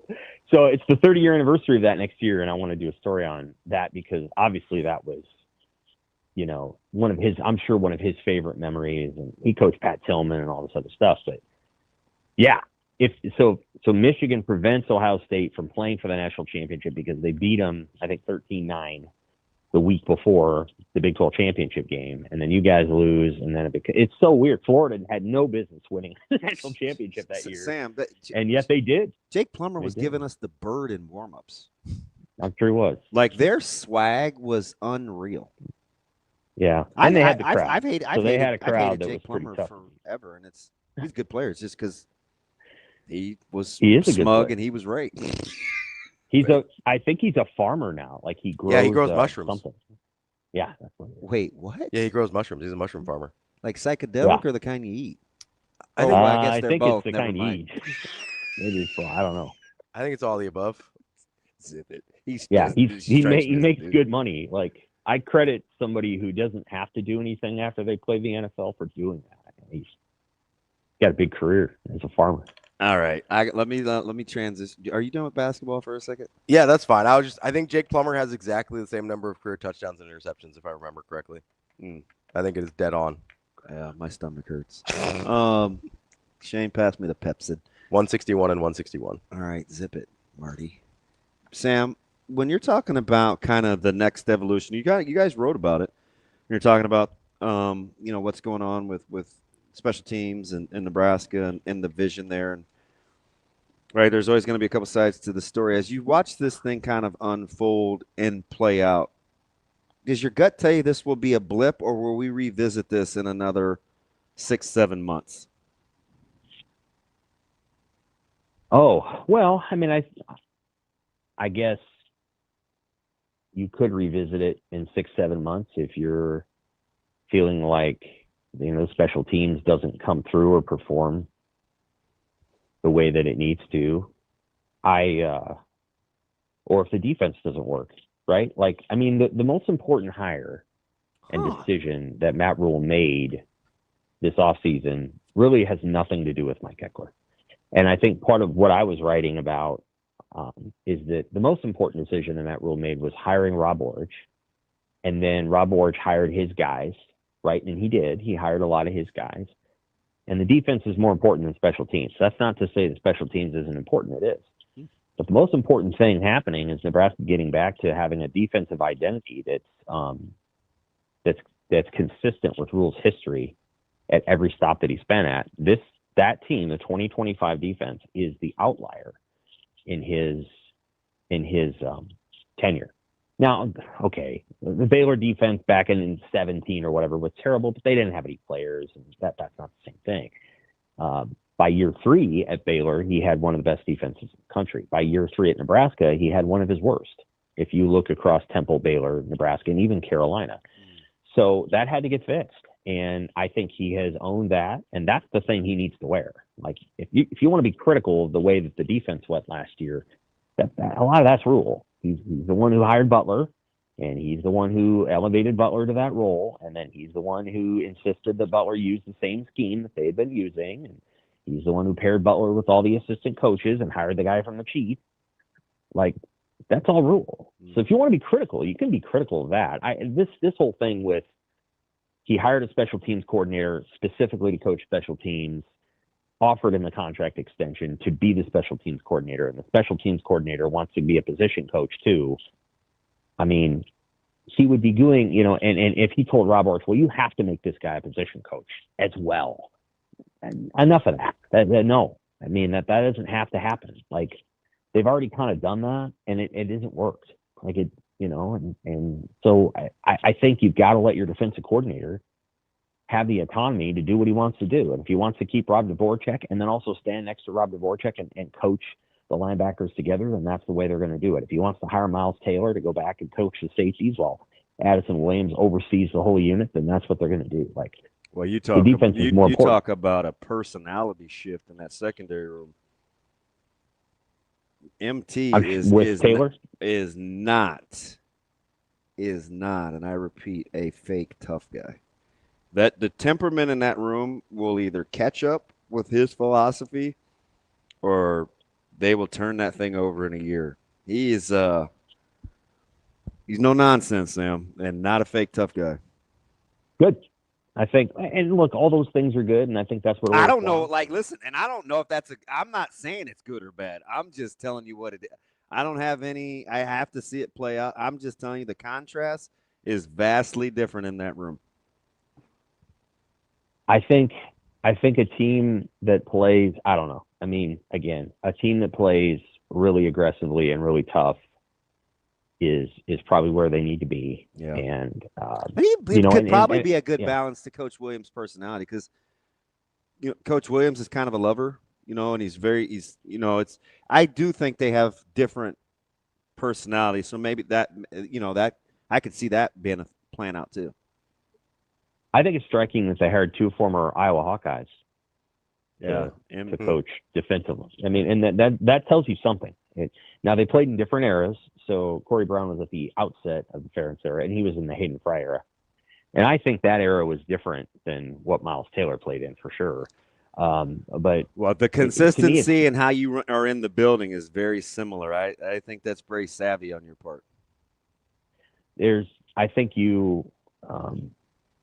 they probably got a little bit tougher on defense with their coaches. And I'm not trying to knock anybody, but I think what you're going to see, and I could be wrong, is the personality shift with Rhule is just going to be it's going to be noticeable. Yeah, and they're going to go back to being I agree. who he was at Temple. And again, like one of the questions I remember asking him, this is like February of 23, I guess, is like, have you thought about the challenge of coaching at a place where there's so many people that want to do so many things for you? And like, they will give you idea after idea after idea. And there's so many people that want to, like, so many chefs that want to put their spoon in your, in your soup.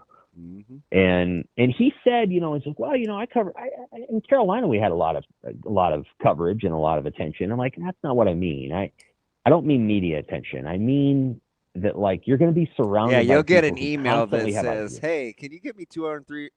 What do you think about getting, these big guys?" Or they send him names. Oh, yeah. Or like that. Right. Yeah, that's a good pull, Sam.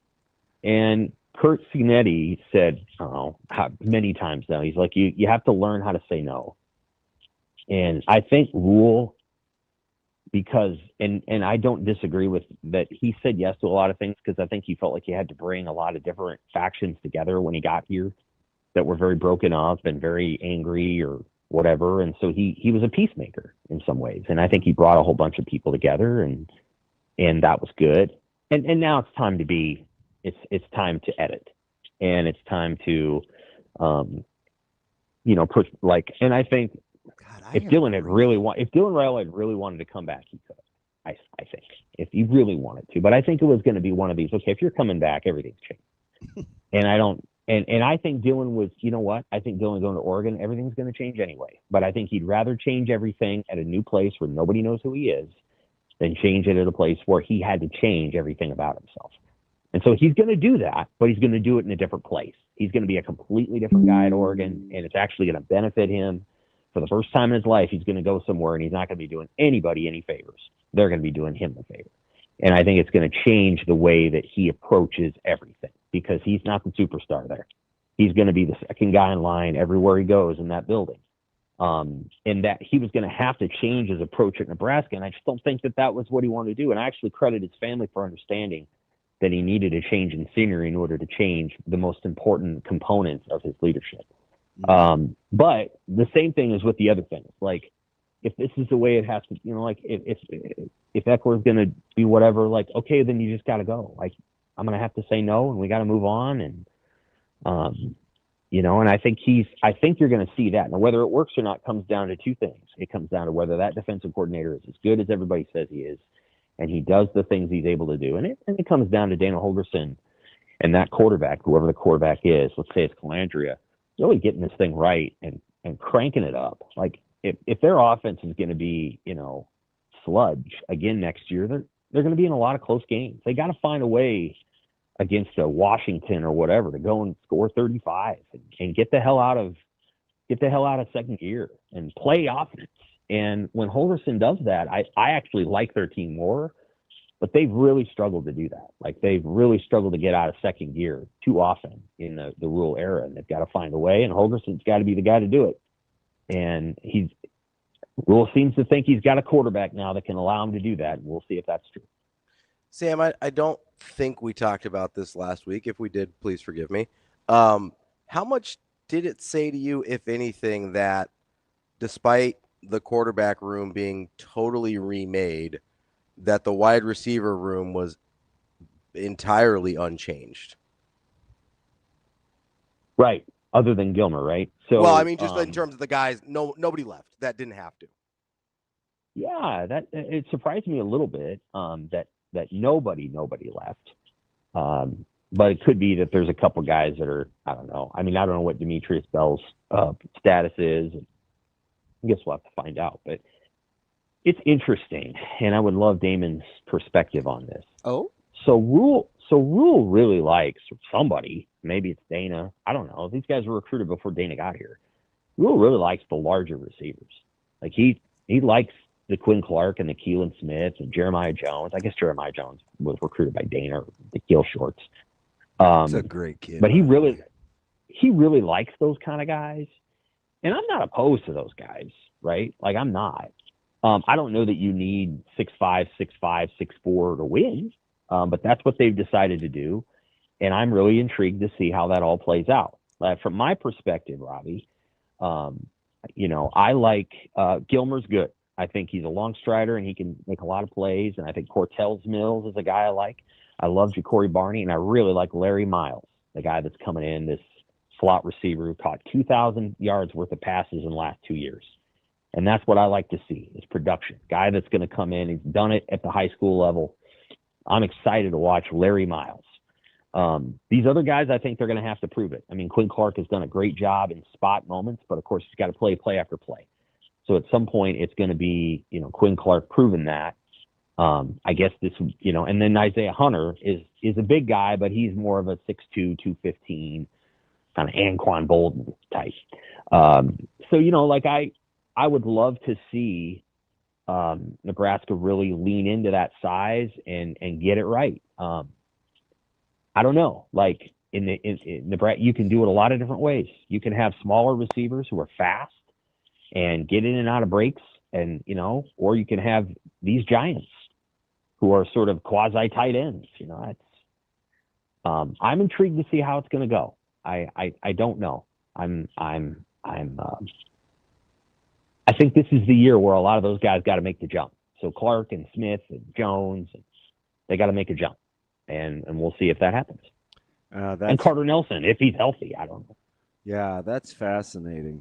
Because on the surface, there's lots to like about those guys, right? I mean, it's funny. Like just Friday, we had a chance to catch up, Sam, and we talked about a lot of personnel and just guys' life stories, right? The journey in college and what playing here really takes, what it entails. And I think you're super perceptive in the fact that being a peacemaker and bringing things together and blending old guards with new guards and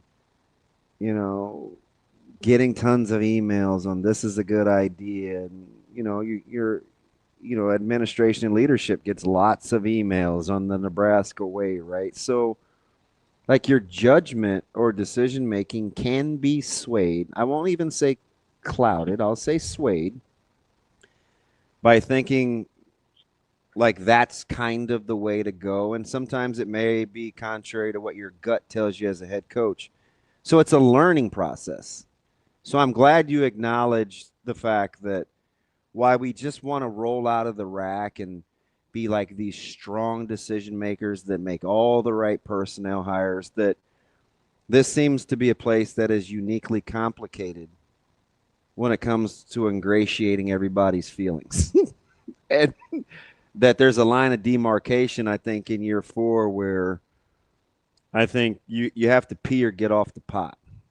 I think that's staff. I think that's admin. I think that's players. I think it obviously starts with Coach Rhule, but I think that is extremely perceptive on your part that that's kind of what your gut is telling you is going to happen.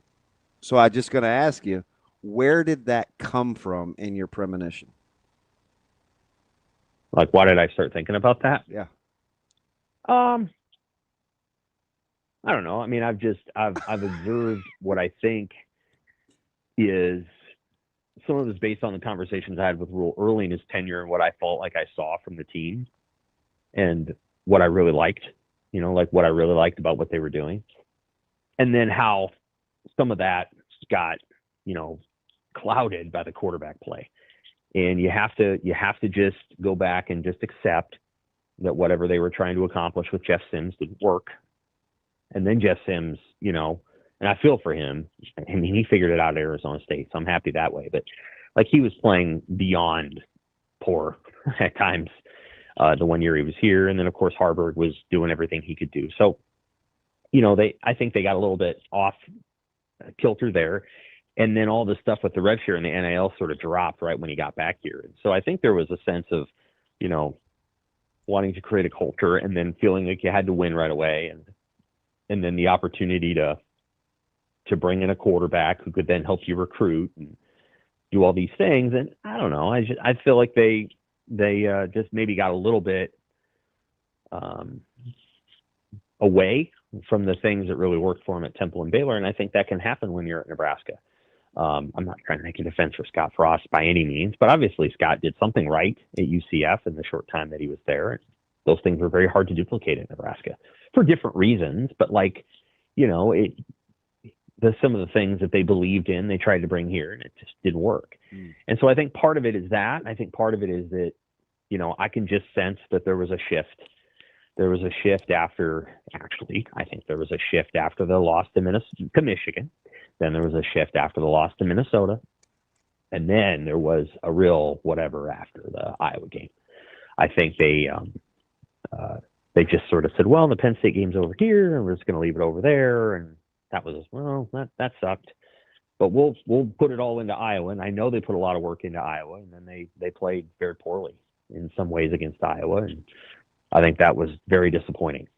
I think Iowa matters to these guys. And so to play that way and to lose that way is pretty crushing. And you look at the way Iowa plays football, you look at their quarterback, he's somewhat similar to Anthony Colandrea. I think they wanted to go get a leader. They wanted to go get a guy like that. And I think that the culture stuff mattered. We'll just have to see where it comes. And I think Rhule's been honest about things getting away from him and trying to get back to his roots. And, these next couple of years. And then the Orich hire, which I think is, so look at the guys. Orich is a guy that cut his teeth at the FCS, at the Division II, at the Mountain West level of football. And then look at the guys he hired. He went out and got guys that are development coaches who are grinders. Yeah. He went out and got guys, look at all the coaches that they hired. Teasley's been, I guess, at the power level for a while, but they went out and got guys. He's a fantastic compliment to Wade, though. Right. My point being, they went out and got guys that Nebraska's the best job these guys have ever had. So in other words, these guys have all kind of grinded their way to this point. And it's not going to be. So a lot of these guys are going to come in and they're going to work these guys tough, and they know what it means to work hard and develop and get it done on the practice field. I think sometimes when you bring guys from the NFL, their thought process is, well, I was just coaching Chris Jones, and I got to coach this guy, and I'm going to talk a lot about Chris Jones, or I'm going to talk a lot about Jordan Poyer, or whoever. It doesn't matter.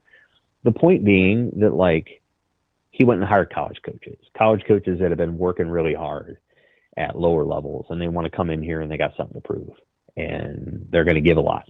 And so I think that's the change. Is I think he's going back to his roots. He's going back to guys that, that are a little bit more like E.J. Barthel and maybe a little less like, John Butler. That's Sam McKEWON from the Omaha World Herald. Sam, great stuff as always. We'll talk to you next week. You bet. Take care. Thanks, Sam. That's pretty good. So do you remember that's pretty good. A couple weeks ago, you were having a, we'll call it personal dilemma.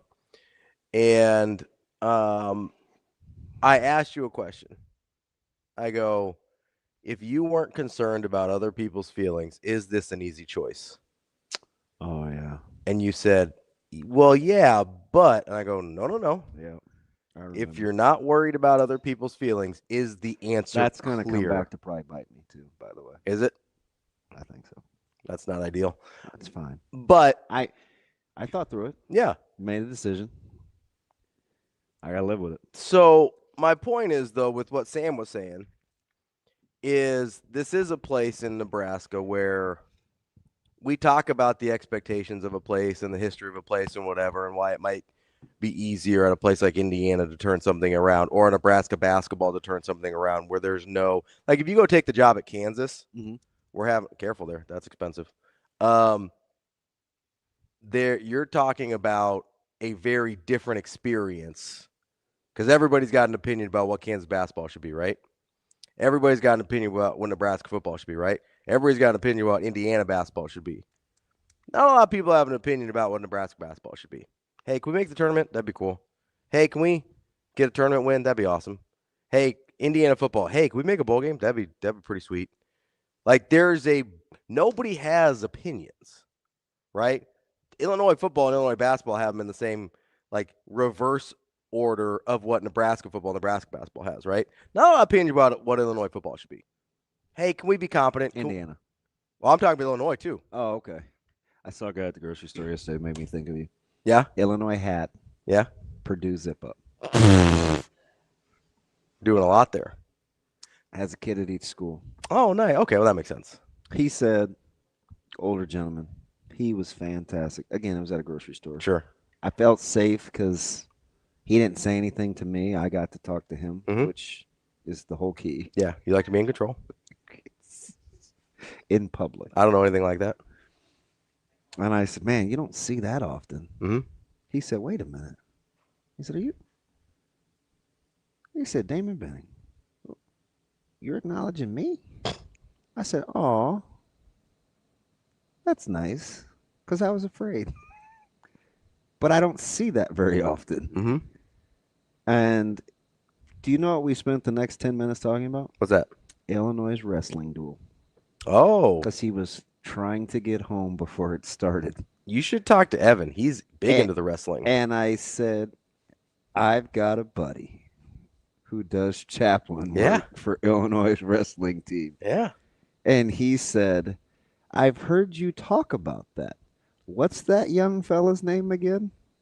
Big, good old Evan. I said, that Eminem crossover guy's name. No, I didn't. I said, that's Evan. Yeah, my man gave me a fist pound. Significantly older guy. Evan's the man. I said, that's something.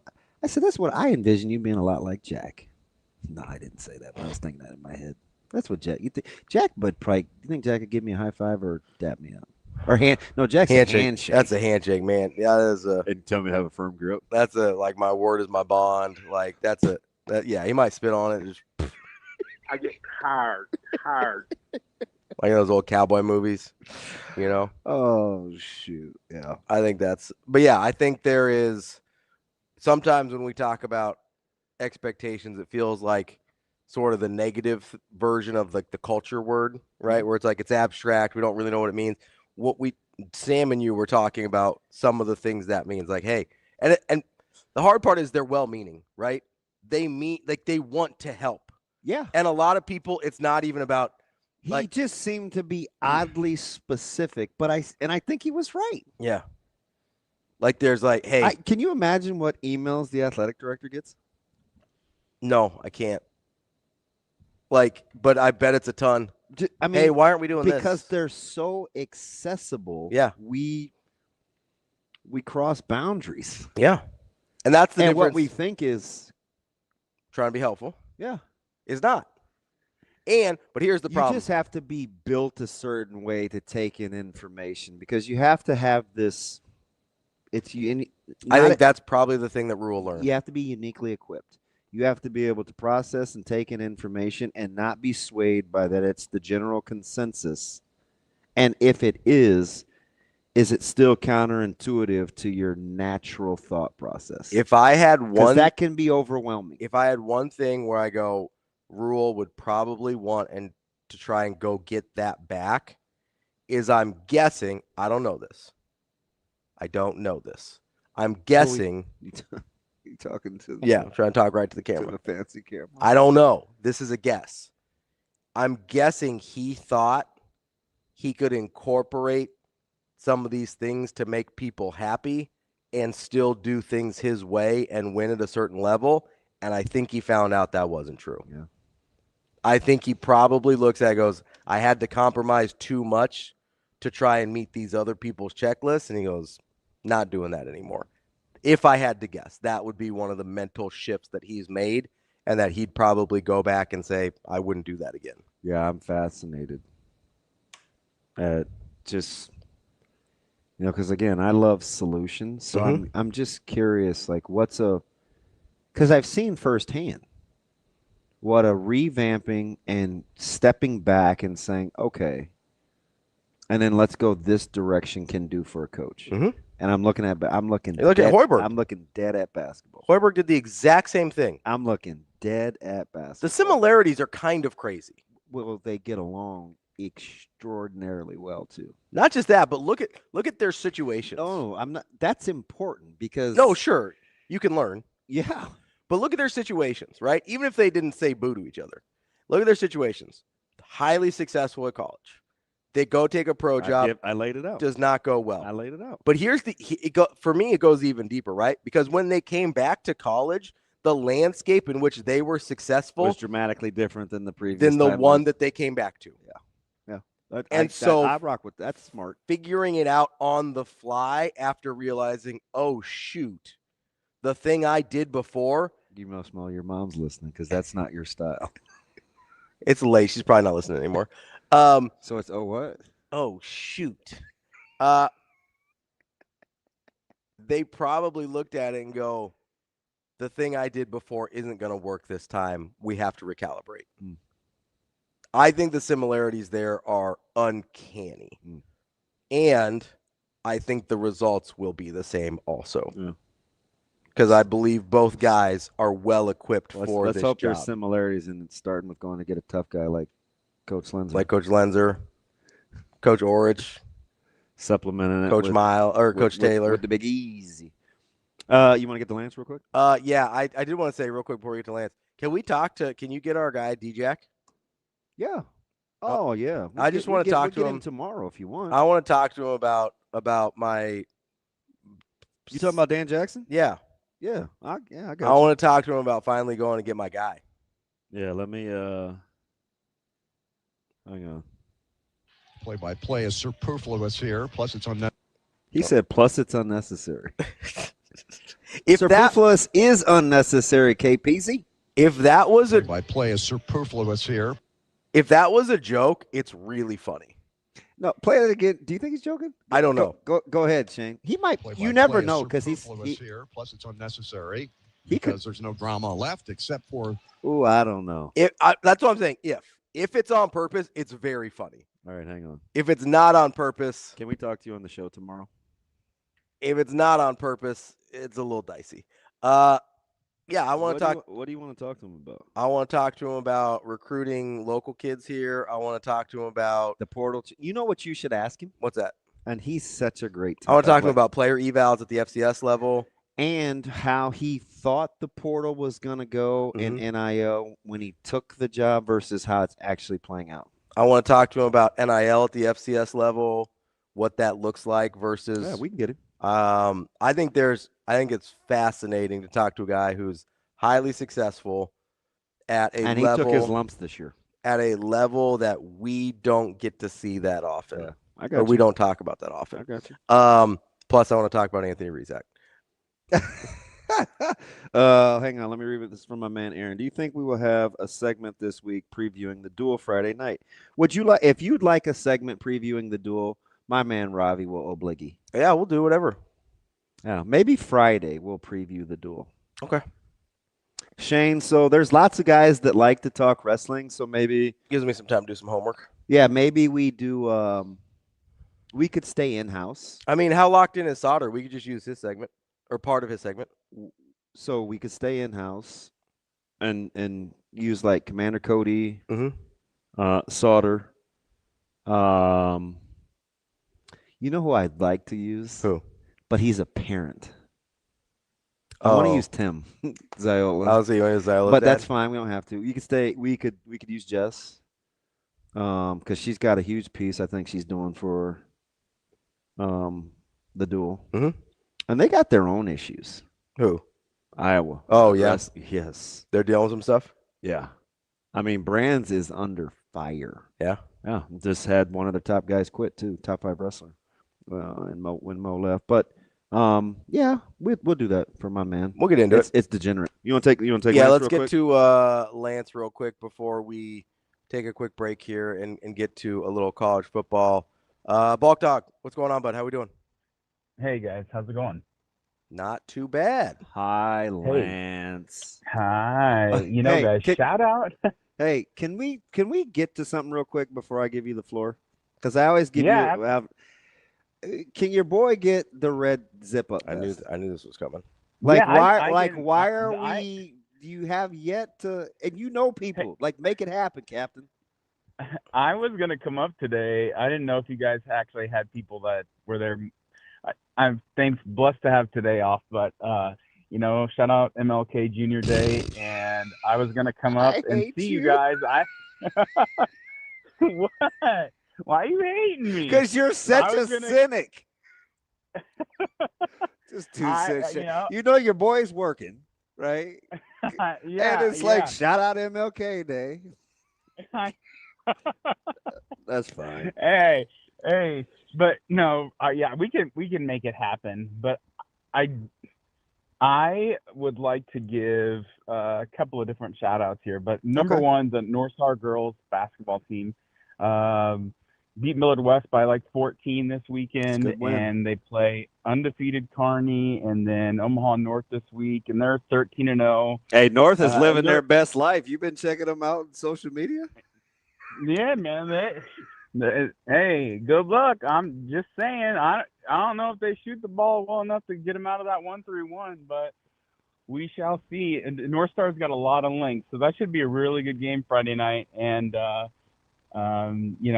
it's a really good time to be in girls basketball right now in the state because they have really high quality basketball. So shout out to all those ladies that are making it happen and the people in their lives that are allowing them to thrive. So the other thing is moving to Nebraska football. Damon, you mentioned something that you and I have talked about before, but I completely agree with, and it's getting this is new. in Lincoln. Yeah, we agree. Getting comfortable in Lincoln, and I'm going to bring it back to a full circle point here. There was an article, man, it might have been a year and a half, 2 years ago, where Coach Rhule was talking about the new age of college football, and he was talking about what day of the week it was, and I think it was either the walk-ons or the red shirts were coming into lift, and it was like 6:35 or 6:30, like just after 6:30, and someone came strolling in a few minutes late, and he talked about how old Rhule would have lit the kids up. Mm-hmm. And he's like, the new world doesn't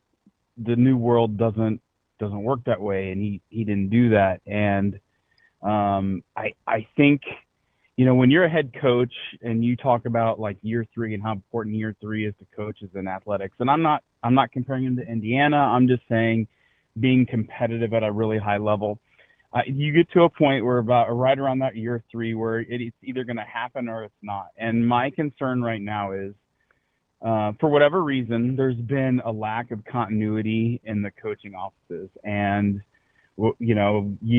it's okay to look at them as individually and say, oh, well, this was the context or that was the context. The problem is that when you're in year 3 and you're 500 and you've had 3 defensive coordinators and you've had 2 offensive coordinators and 3 special teams coaches, and you've ballooned your staff with people, my chosen career field as an analyst, and I look at that operation and I think, man, that thing is really, really bloated right now. I mean, we got guys on Twitter that their handles are the assistant to the head coach. And then we have guys like Phil Snow, who is, I guess, maybe a little like that. And then, I mean, Ravi's wife is a chef, right? Yeah. I think that's what he said. Mm-hmm. So just saw the lovely better half. There you go, the better half.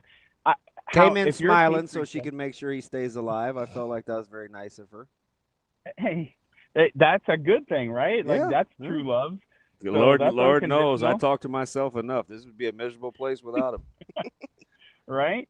And does she have a soup pastry? Like, is there a point in time, Ravi, where she's like, hey, there's just way too many people in here, and we need to pare this down and get the people in-house that just want to get back to, like, grinding and not, all the other stuff. And the problem is, Damon, is we're going into year 4, and you kind of burned up all that. I know. So hey, we're exhausted. Let me ask. I'm gonna help you out, and I'm gonna let Ravi answer the question. The only reason I'm not, because you've heard me frustrated when I actually think I know the answer and I can't get anybody else to see it. You're not hearing that from me this time because I completely understand how you pit the clock and goodwill against one another. The stance that I'm taking is like it makes sense because what you're saying is, listen, man, we're going into year 4, and now you want to trim the fat and go back to this and do that. Well, and you fold your arms. I'm not disparaging anybody from doing that, right? I saw it on social media the whole last 10 days with this whole Ekeler thing, right? Like, people are just fed up, and that's okay. I'm curious because I've seen it work so often, and I think the intent is good, so I'm patient. The same as I think those guys and gals could be glass half empty because the best indicator is the fact it hasn't gotten done here. I'm okay with that. Same as you guys could be looking at me like, God, man, like this dude always thinks we can pull this off. Like sometimes it's just people's opinions and one isn't more right than the other. I'm just going to stand my ground because I'm curious because I've seen it work even on this campus. We overlook baseball. Will Bolt had to do something similar. Coach Cook, you don't think that he heard the discourse about losing a couple players in the portal and them not being able to win the big one and him having to revamp his style late in his tenure? We've seen it with Coach Hoiberg. Like I'm just a teacher by nature. So I don't want to read the case file and be like, oh, yep, this is what they've done the first 6 years of their elementary career, so I'm going to do this, right? So I'm not down on you. And I don't think you're crazy. Right. I don't think you're crazy. But to Ravi's point about the staff. Yeah, so you asked the question about chefs, and I understand where the question comes from. Here's the thing, though. Most chefs always want more help. The difference is everybody has to know exactly what their job is. They have to know who's in charge, and you have to put people in a place to be successful. You can't put somebody that's a really good prep cook on the hotline during a busy time. Like there's just a difference there, right? So it's not, to me, it's never been about the number of people on staff. It's, is there enough alignment and order for all of those people to be useful? Because I do think almost anywhere in the country would take more help rather than less help, but it's about making sure that help is organized in a way that actually matters. I think that's the real question, not the number of guys on staff, if I'm being honest. Okay, I can vibe with that. You know, guys, and Damon, you've known me for 30 years. I'm an optimist when it comes to Nebraska football. There is very few things that I would say to you or to Ravi or on air that I wouldn't say to Coach Rhule. And I, I'm not, if special teams weren't like we hadn't seen the giant improvement, I don't think it'd be as big a deal. But I mean, we want to see people at a high level that are, well compensated. And the people that were talking crazy about Cook, just enjoy what that looks like. Because the alternative, when you complain when you're doing really well, isn't a good look. And so we talked to him off air. So Ravi got a chance to see the Coach Cook that I've known for years. And you had to be taken aback at his. Yeah, I didn't know. I mean, I don't know him at all. So it was really interesting to see his like non-public facing kind of personality. Yeah, man, it's hard for everybody, Lance. I'm just telling you. Man, well, guys, I wish it cut him off, Shane, because we have to get to our next guest at 9. You don't have to take a break. Are you worried about getting beat up by Austin and Rico? It won't take both of them. They just get you one at a time. Oh, we still got Lance? Go ahead, Lance. Finish your thought. I'm still here. Go ahead. Finish your thought. Guys, I'm sorry. Yeah, I'm hoping it improves the Rhule and the guys. And I'm excited for basketball and what that's going to look like. We have about a week stretch where we'll find out if they're a 2 seed or a 1 seed or if they're a 4 seed, and just enjoy this ride. That picture from Saturday where you got Hoiberg just arms folded after Price hits that shot, and Pavelka and Price just going nuts. Probably one of the greatest pictures that I've ever seen. There's there's so many emotions in one picture that it's just like, wow, this is going to be fun, boys. So enjoy the ride, buckle up, and go Big Red. Appreciate it, Lance. Good call. If you want to be part of the ride as well, you can be part of the Glow Big Red initiative. starting noon. February 11th concludes noon, February 12th. Make donations at glowbigred.unl.edu. They can go to different colleges and departments. They can go straight to Husker athletics. They can go to fraternities and sororities, whatever student organizations that you want. Wherever your favorite part of the university is, that's where your money can go as part of the Glow Big Red initiative. And an exclusive giveaway: when donors make gifts totaling $75 or more during Glow Big Red, they will receive a free Husker Canvas tote bag. It's glowbigred.unl.edu. We'll talk to Will Backus coming up next. Talk a little college football national championship. I don't know if you forgot, that's tonight. There's a lot going on. Sean McDermott just got fired from the Bills. There's a lot going on. Just imagine if we knew what down by contact was, Sean McDermott might have a job this morning. Or guys make field goals in Baltimore. It's a crazy profession. It really is. Will Backus coming up next from CBS Sports. Thank you.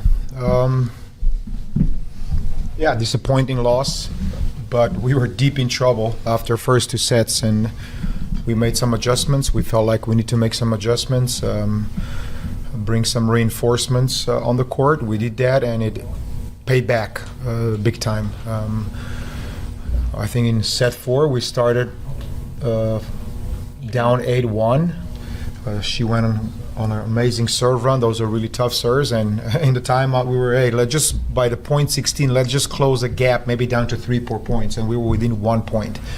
So I'm very proud of what we accomplished, being down and fought back, and put ourselves again in a situation where we can be successful. And tie break is a lottery, and unfortunately we score 0%. That means on our serve we did not win a point. That means defend and then transition. And it's really, really hard to not do that and be successful against, I guess, national champions from last year. So those are my general thoughts.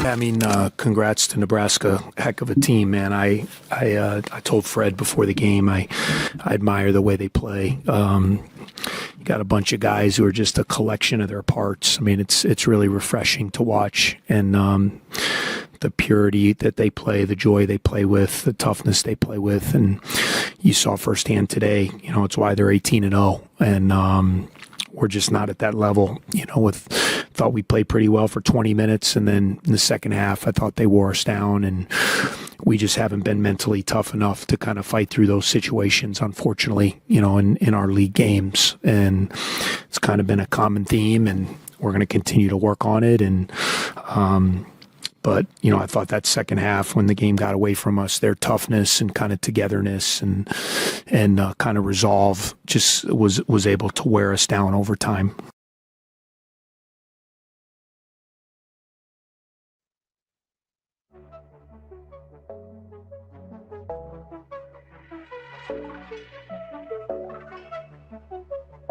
Welcome to Hurrdat Sports Live. Yeah, you know, I think leading up to this game, there's been a lot of pro-Indiana hype, a lot of rat poison out there. And I happened to see Holly Rose thing on social media this morning about our guys hugging each other at the end of practice. And it is a close team. And I've witnessed quite a bit of sentimentalism throughout the week from some of our seniors who we've been with quite a long time. I think it's time to sharpen the saw now. Throw those warm fuzzies out the door. That sentimentalism. You know, it's time to go play a game against a great opponent. We got to have a sharp edge going into this game. And, you know, you don't go to war with warm milk and cookies.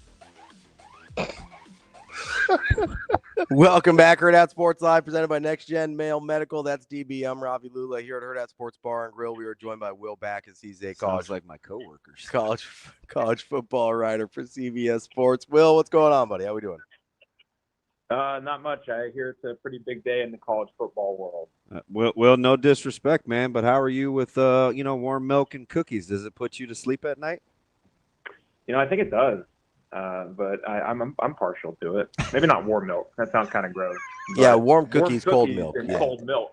Yeah, there you go. So would a nice soft batch of chocolate chip cookies deter your competitiveness, Will? Like that's the real answer. I mean, can you be competitive and still like your cookies soft?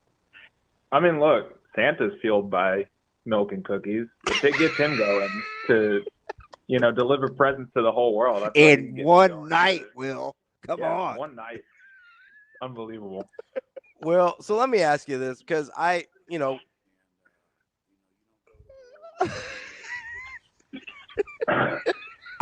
sit here and I go, okay, I'm seeing, we see Sean McDermott get fired this morning and all sorts of stuff going on in the NFL. And I keep sitting here asking myself this question. There's nobody that I've seen in recent memory that feels like they have more to prove to the world than Curt Cignetti. If they win a national championship tonight, am I crazy to think that he's interested in an NFL job? Well, the pool of candidates is lousy. Yeah, he could have a good job. I mean, I don't know if he'd necessarily be interested. I mean, he's come out and said that he's not an NFL guy. Obviously, you can't always take what coaches say at face value. They lie all the time. I wonder if that bit would play with professionals, though. Because he's very controlling. Yeah.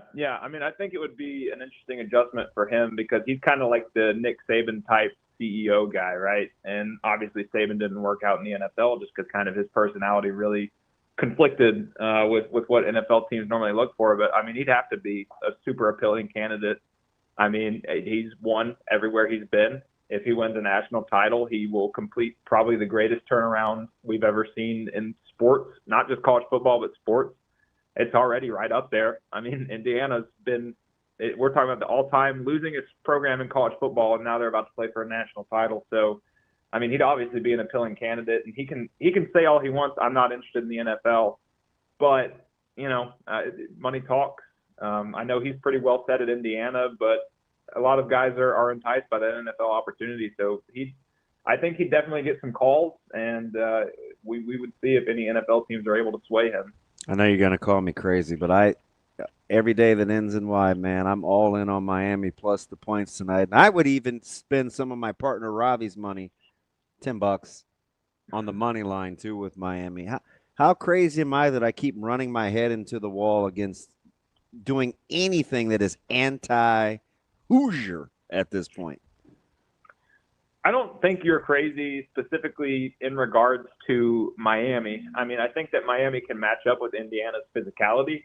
That's just kind of something that Indiana has done really well so far through the playoffs. They've just beat the crap out of teams they've played. And I think Miami has the offensive line and defensive line to hold up against them.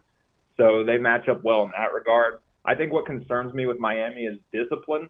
Indiana is the most disciplined team in football. They don't commit stupid penalties. They don't turn the ball over. And then they take advantage of other people's mistakes. I mean, we saw against Oregon, right? First play, Dante Moore stares down a receiver on a short out route. Indiana takes that for 6. That's pretty much game right there. Like, Indiana's in control from that point on. So Indiana's super opportunistic, and Miami can make some really crucial mistakes. They had a lot against Ole Miss. They were able to overcome it because Ole Miss made its fair share. So I think that's kind of where the difference is going to be. But I don't think you're completely off base for thinking that Miami can definitely hang around. And I think it'll be a little bit closer than maybe some people would expect. You feel good about betting on a coaching matchup of Mario Cristobal versus Curt Cignetti? Because I would. No. No. I mean, I know Miami's made it this far, and Cristobal has definitely gotten past some of his normal hangups to get to this point, like clock management throughout the playoffs. Been pretty good, especially those last couple drives they had against Ole Miss. I know Ole Miss got pretty close to scoring, but Miami managed the clock pretty well in their last offensive possession. So that's a big thing. Again, it's just a discipline aspect. Like, Miami's always been kind of wild under Cristobal, and he has not reined that in yet, and I don't know if he's going to be able to for tonight. When you're talking about not making mistakes or, playing a perfect way, can you pit that against just competitive. Like if we're going to talk about intangibles, where do you think the fact that Cristobal's personality is the way that it is? We know he's not a fake tough guy. We know his teams are ultra competitive.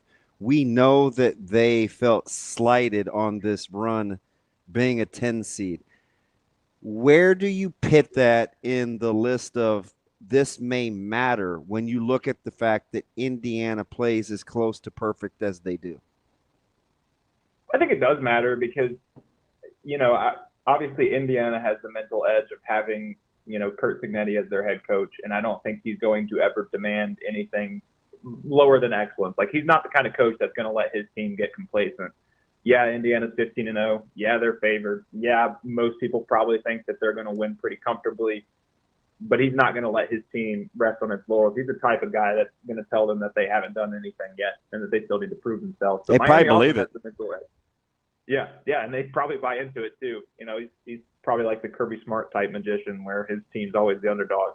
But like Miami also has a mental edge where, they were the last at-large team to make it.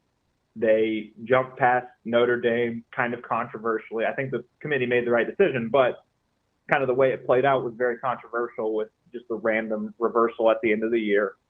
So, there was a lot of kind of controversy with that. A lot of people have doubted Miami throughout this whole run. I don't think they've been. I think they were favored against Ole Miss, but they weren't favored against Texas A&M. And so, they definitely weren't favored against Ohio State. So, they've got kind of that mental underdog kind of edge, and that does mean something at this time of year. You shouldn't have to provide your own motivation to go win a national championship, but every extra little data point that you can get to point your team in that direction definitely helps. So where do you put talent in this game? Because I have yet to hear about this, and I've said this, Ravi can attest to this, for a month. At any time Miami takes the field, they can make the case that they have the best offensive and defensive players on the field. Yet we always used Cristobal as the but. At what point do you look at talent? Yeah, I mean, college football is a Jimmy's and Joe's game, and it's all about amassing talent. I mean, we see kind of the NIL era has obviously leveled the playing field a bit, but traditionally we see the most talented teams winning championships, and there's no doubt that on paper, Miami is the more talented team. There's more NFL players on Miami's roster. There's more former blue chip prospects on Miami's roster. There's more guys that were super heavily recruited out of high school on Miami's roster. And so they do have, I think, the on paper talent advantage. Now, Indiana's got some guys. Like, obviously, Fernando Mendoza is going to go number 1 overall. I've already mentioned D'Angelo Ponce. He's going to be drafted really early. They've got a lot of guys that have NFL futures, but a lot of their guys are kind of those under-recruited, unheralded prospects. Doesn't mean they're bad football players. It just means that they don't necessarily come with the same sort of pedigree that a lot of guys on Miami's roster does. So, but again, I think that's where like coaching makes a difference, and also evaluation. Like, just because a lot of guys on Indiana's roster didn't have great ratings doesn't mean they're not great players. It could just be people that evaluate missed, but Curt Cignetti didn't. And so he's got an incredible eye for talent and getting guys together. And so, yeah, like Miami's on paper more talented, and that could give them maybe a slight edge, but I don't know if it's enough to make a huge difference. Will, I'm going to move a little bit away from the national championship game here and kind of to what we saw over the course of the last couple of weeks with the transfer portal and all the player movement going on there. It seems like, A, the quarterback market's been super strange, and B, there's maybe not even fewer jobs available than it has been even in the past.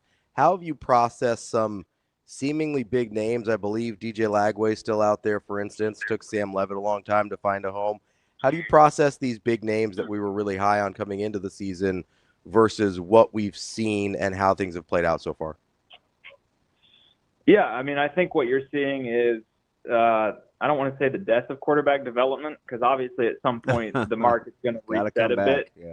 Yeah, like the market's going to reset. Like these, 5th, 6th, 7th year guys are going to filter out. COVID years are almost up. So, I just think also you're going to see teams rely more and more on the transfer portal to get quarterbacks, though. If you're a college coach, you've got two choices.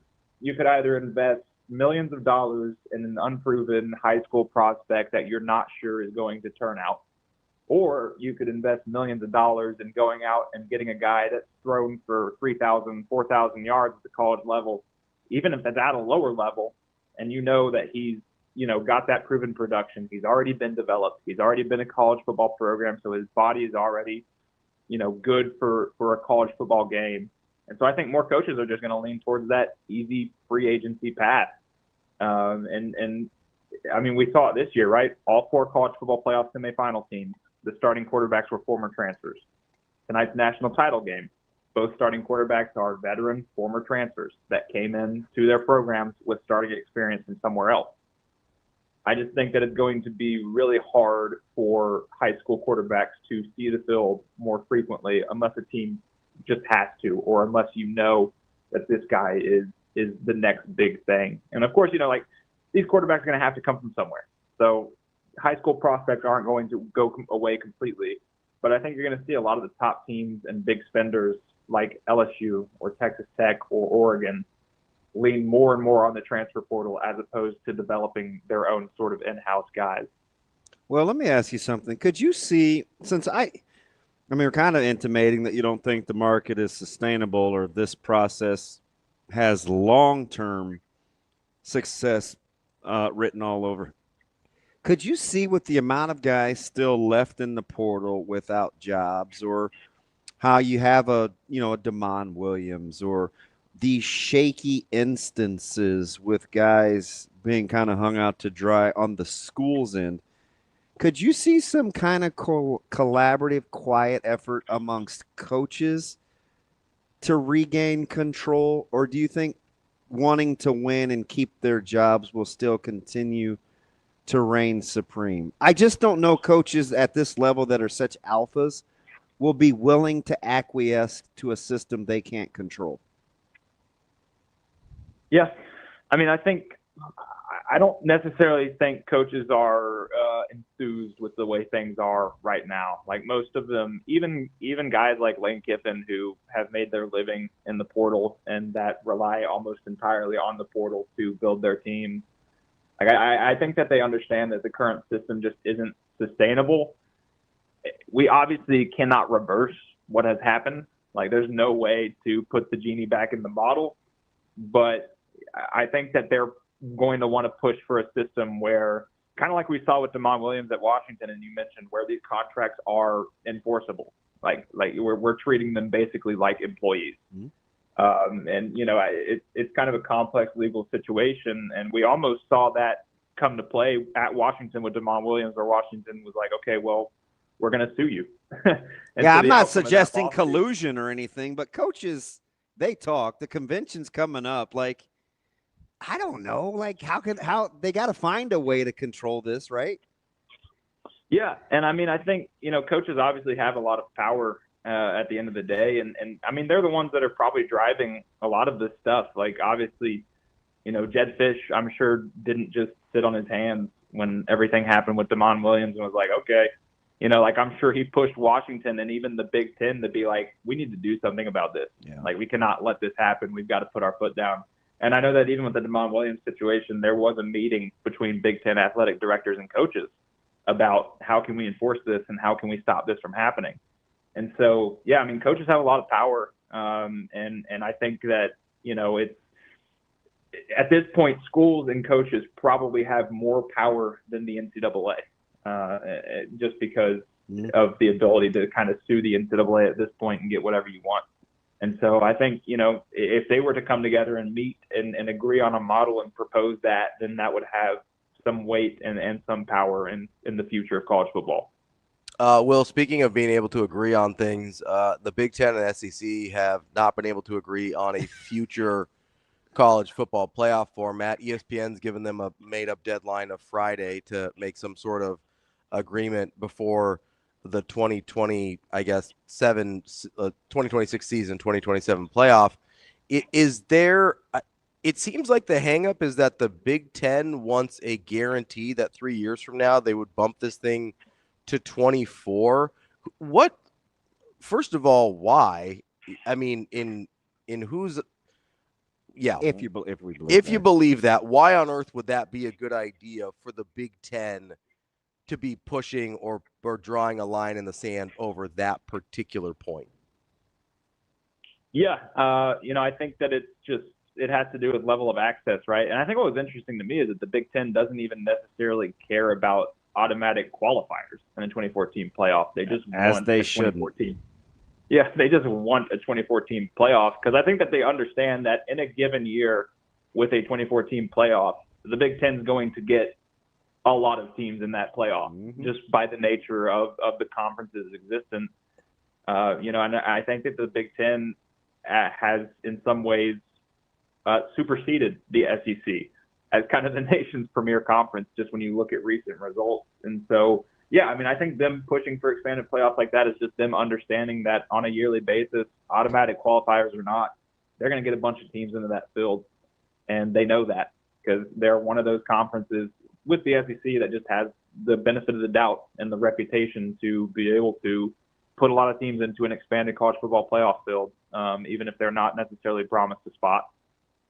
Well, I'll get you out of here on this. When you're kind of looking at the availability, the number of players still out there, still looking for jobs, mismanaged deals. Like this isn't gonna be a smooth. The recipients are feeling their way through this as well, not just the coaches, but the fluidity of player movement. Do you have a kind of an idea, a hot take, a theory on who may end up benefiting from this chaos that we may not be envisioning at this very moment?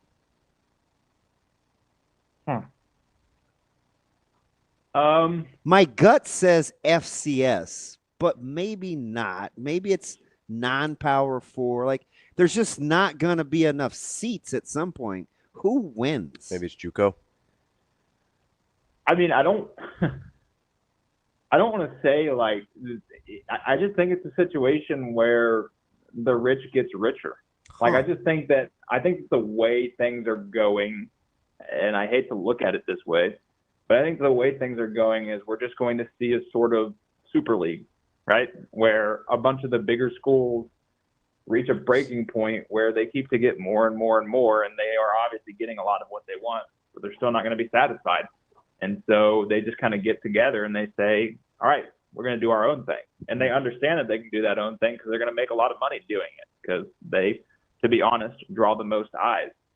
I think that there's probably going to be a lot of schools that get left out in the cold. I know that there's been a push for like a group of 5 or a group of 6, whatever you want to call it now, kind of play off of their own. I could see that happening. Because there's already kind of been that media machine going where they're like, well, we need to keep the group of 5 out of the playoff, to make these games more competitive and more fair. And so like, I don't want to be a defeatist, or kind of a doomer about it, but I think that it's going to just continue to be the rich getting richer. And I don't necessarily know if I see any lower level schools kind of benefiting from where things are heading. Unfortunately. Is it ever ironic to you and that when a group of 5 team gets their head beat in, it's always, got to keep them out of the playoff. But when Alabama gets their head beat in, it's never, got to keep the SEC from getting 5 teams again. Yeah, no, it's definitely very hypocritical. Like I think it's a little ridiculous, and I've been beating the drum that there's going to be blowouts in the playoffs. Like it happens all the time. The NFL playoffs have been actually pretty competitive overall this year, but there's even been a couple blowouts. Like that's just how a playoff system works. That doesn't mean that we should limit access to the playoffs. That doesn't mean that these teams don't deserve to be there. Like they earned the right to be there. James Madison put up a better fight against Oregon than like half of the SEC teams did in the playoffs. And James Madison had to go on the road and play Oregon. And so Texas A&M played worse at home. Alabama got the crap beaten out of them by Indiana in the Rose Bowl. And so like, I don't think just because we can't base the playoff off of hypotheticals. We can't say, well, this team shouldn't make it because they're probably going to get blown out. They've earned it. They deserve to be there. They won the games that they had to win to make the playoffs, you know? And it's just, it's silly. It's a silly argument. Like, I don't think we should base it off of hypothetical blowouts, or even like, just because James Madison got blown out this year doesn't mean whatever group of 5 team makes the playoff next year is going to get blown out. Just because Alabama got blown out this year doesn't mean Alabama, if it makes the playoff next year, which I don't think it will, that's another discussion, is going to get blown out, you know? And so, like, I don't understand it. Like, I don't, it's a bad argument, but unfortunately, that's just kind of, I think, the way things are headed. And that's just because group of 5 teams don't have the voice that Power 4 teams do, because they don't bring in as much views or money. And at the end of the day, that's kind of what talks in college football. Last one from me, Will. We're talking about like pool of candidates, and this had more to do with the NFL than not, and going back to college versus staying in the pros. More likely to happen for you, Brian Kelly back in college football in the 2026-2027 year, or Kalen DeBoer is retained as Alabama's head coach? Gosh. I guess Brian Kelly. What? Just That's fascinating, but I kind of agree. I mean, if you don't think Alabama's making the playoff next year, you're basically saying Kalen DeBoer gets fired. That's what you're telling them. Yeah, I don't see Alabama making the playoffs next year, just given what they've lost and kind of what they've done. They've had a really bad transfer portal, like by Alabama standards, and so there's a lot of huge question marks on that roster. And like Alabama, I'm not even just saying this with the gift of hindsight. Alabama shouldn't have made the playoff this year. I agree. And so we all agree there, Will. Don't worry. I believe me, I died on that hill. This is a safe place for that take. I've been saying that since the bracket was revealed. Like, they had no business being there. And so, like, I don't think next year's Alabama team is going to be better than this year's at all. And so I think that there's a chance that they move on. Either he gets another job, because I still think he's a great coach. I just think Alabama's probably a bad fit for him. So I think that there's a good chance that there's probably like a quiet kind of separation where they're like, all right, yeah, you can go. Or they kind of outright fire him depending on how bad things go. But I don't see Kalen DeBoer being at Alabama for much longer. I don't love Brian Kelly as a coach either, but I could see, Michigan State just hired Pat Fitzgerald, so I could see some, desperate teams taking a swing on him and hoping that he can at least level things out for him. Is there a power? I keep fibbing with one more question. Is there a power? You said Jed Fish earlier, and it sparked interest because my hot take was Jed Fish would be on the move by the end of last season. Like I said that in the offseason before Washington's season. And I don't know how close that was or was not to happening, but is there a coach that you could see that's going to be on the move, kind of highly sought after, it's that you'd like to make a prediction on? DeBoer for sure. Here's one. Dabo Swinney. I think that his Clemson isn't going to fire him. I don't know if Clemson can fire, just kind of who he is at this point. I don't know if Clemson can fire him, but I think that if Clemson comes out next year and continues the trend that they're going on, it's going to be one of those things that I kind of mentioned with DeBoer, where Clemson's okay with letting him look around, and they're not going to fight too hard. They're going to want another school to give them an out.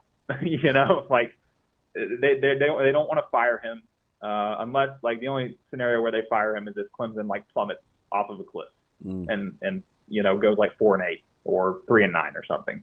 Did you see Clemson quietly shopping their own coach? Hey, we got a guy.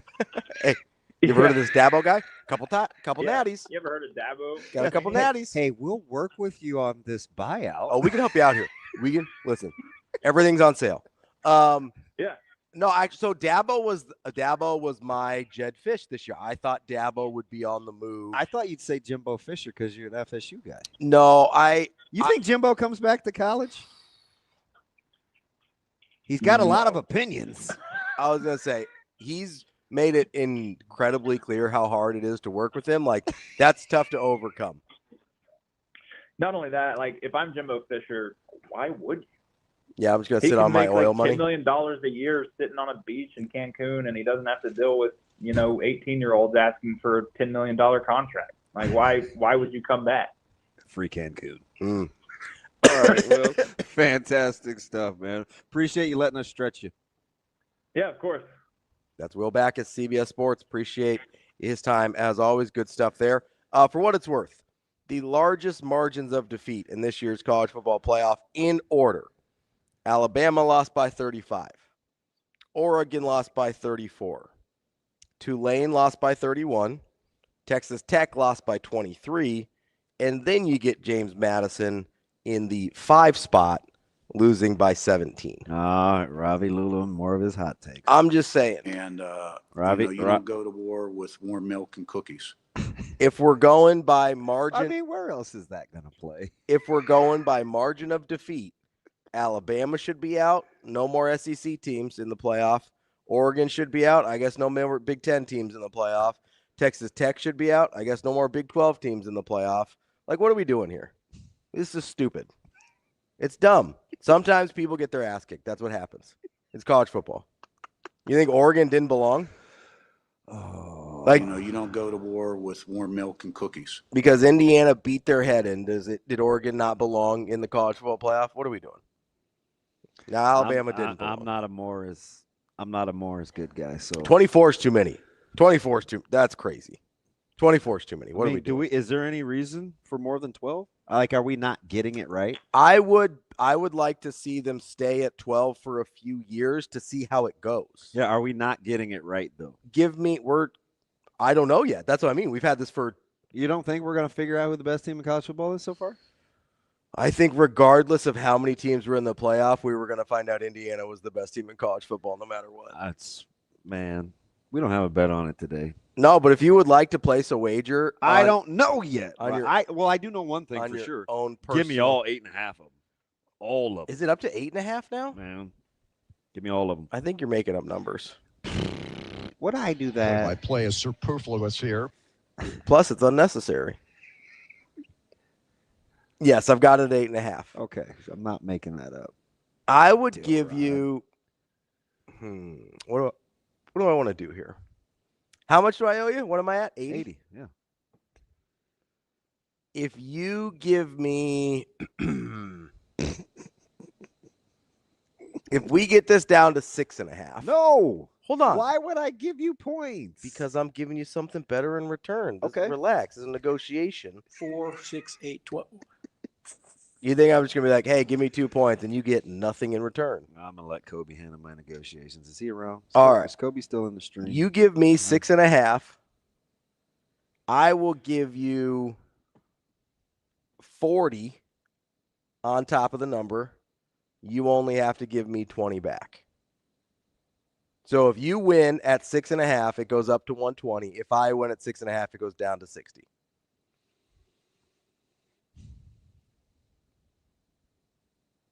That's good money there. That's plus 200 on an alternate line. Well, it's fantastic. And if I think Miami can win, I'll take any. The key number thing. I know. Throwing. That's why I want to get below. If I'm giving you 2-1, I want below the key number. Let me ponder that. I will give you an answer before the end of this show. All right, let's take. That's a really good job of on the fly neggy. Yeah, trying to find a balance there of what's appealing. You know. Yep. That's intriguing. All right, you think about it. Can I just ask something? Though? Sure. And if you simply said, "Do I watch football?" it would piss me off, but I would understand. Okay. Why does everybody think Miami's going to get hammered tonight? Okay, fine. I'm just here so I don't get fined. I mean, I explained this at the beginning of the playoff. I'm just not betting against Indiana anymore. I'm not. What was the delivery you were going to like? Do you watch football? So everybody's just in consensus. I think me and Degenerate are the only ones that. That's fine. You can have Miami. You really want to take. I get the talent thing. Will brought this up. If you want to talk about 24/7 composite talent rankings, Miami's at 15. You want to guess where Indiana is? Listen, I understand. No, do you want to get? Do you want to legitimately? Do you want to guess where they are in college football on their talent composite rating? And is this current or when the season started, or I believe this is when the season started. So I'd say their transfer classes and I'd say 36, lower, 41, lower, 54, lower. Jeez, it's fine. 72 is where they had them. Clearly, what I meant was my first three answers combined. Yeah. Getting closer. Yeah, Zoe math. They are just. Do I listen to my inner Alex or my inner Jack? Which one's Alex? What's he saying? Alex says sometimes I have to learn to just say no. Jack is like,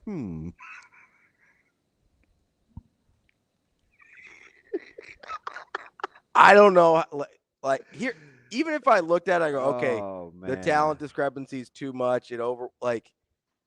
I cannot get over the idea of, I think Mario Cristobal is going to out-scheme Curt Cignetti or out-coach Curt Cignetti.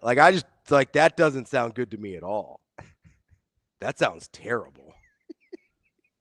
I know he's been a little better this year in the playoffs, but if I'm like, if I went outside my body and looked down and was like, that idiot's about to take Mario Cristobal over Curt Cignetti, what are we doing? Could I sweeten the pot by saying you have to eat something that I did not refrigerate the night before? No. It won't be like eggs. It'll be meat. Absolutely not. You wouldn't you wouldn't eat like overnight ribs? I'm giving you 2-1 on a team you think is going to win outright. I said could. I'm giving you 2-1 plus 6.5 points on a team you think can win outright. I've already given you all the things you need. I made some good wings. You want? No. Oh, I refrigerated those. Well, yes, then I will take those. Wait, how long did you refrigerate them after? Well, I put them in that night. Okay. When did you cook them? Saturday. No, what time Saturday? It was dinner. Okay, yeah, then I would take the wings. I'm just saying. It's too cold to go outside. I already gave you all the concessions I'm willing to make on this. I don't know what. Let me see what. This is sort of a Matt Rhule, Dylan Raiola deal. That's never worth the risk. This is sort of I need a nudge. Yeah, Dylan, you can come back to Nebraska, but it's going to be on these terms and these terms only. All right, let me hang on. You take a. Just a second. Hey, Zoe, take your headphones off for a second. Indiana or Miami? I can't hear you. She says Indiana. Oh, man. At least somebody in your house has some sense. Why did she say Indiana? Because she's watched more football than you, apparently.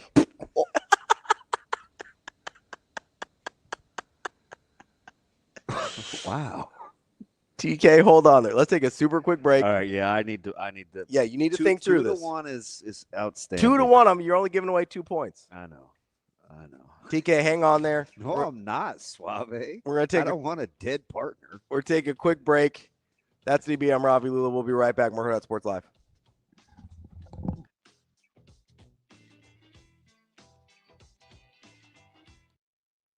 I mean, I kind of expected it. I see all the players that come back, whether they're from Nebraska or they played for the Superdome and they come back. And so that's what makes this place special. And these fans are loyal. Like, they love their Nebraska people. They love anyone that has won here and done things here. And that's what makes this place special. I mean, it honestly is probably the most fun environment that I've never got to experience other than being on the court, but I'm sure being in the stands and being a part of that is so cool. But it's very cool to feel that when you come back, because it's welcoming. It's not like they're booing you. It's not like they're proud still, and they're like welcoming you back as like a whole. And so that's special, and it's fun to see people outside this gym. I mean, I go to restaurants. We went to lunch, and they were like hugging me and like that excited to see us being back, and like that's just cool.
team fight.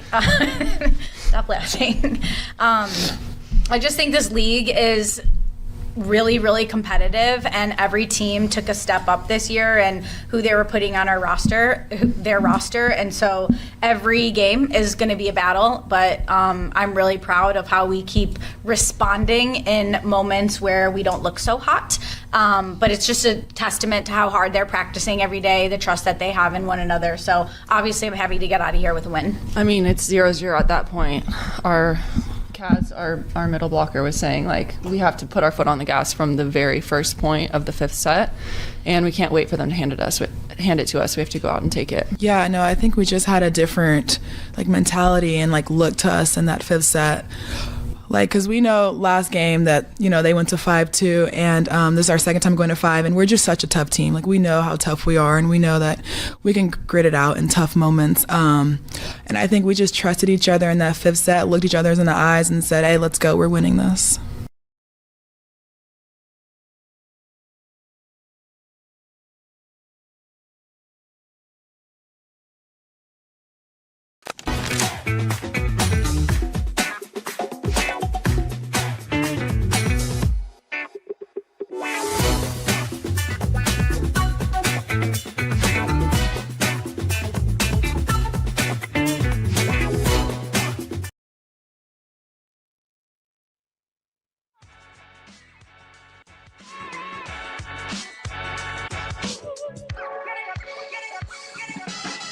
You're listening to Hurrdat Sports Live.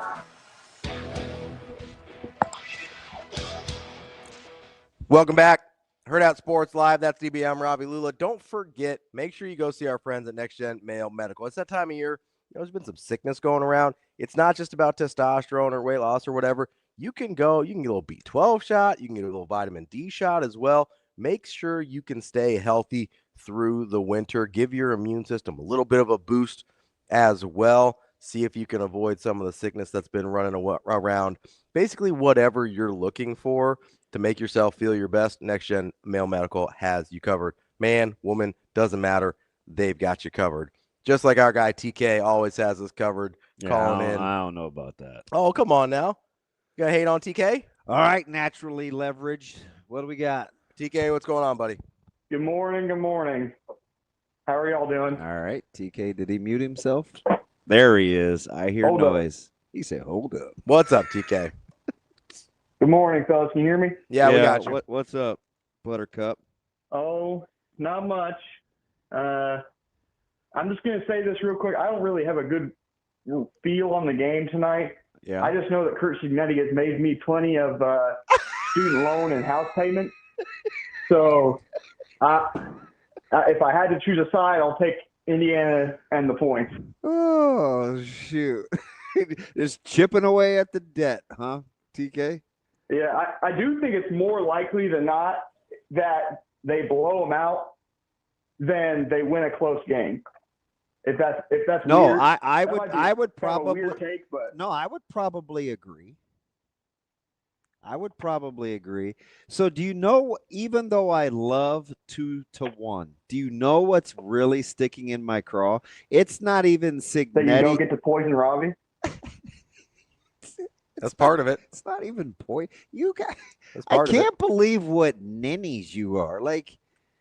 And TK, you're an old lineman. Don't tell me the worst thing you've put in your mouth is day-old meat. Come on, man. Well, here's the deal. I can accept the fact that I've made poor choices. Me too. Yeah, you continue to make them, though. You're not accepting the fact that you make them. I just think it's overblown. I didn't say it was best practices. I just think it's overblown. Okay, keep going. No, so what do you think about refrigerated waffles?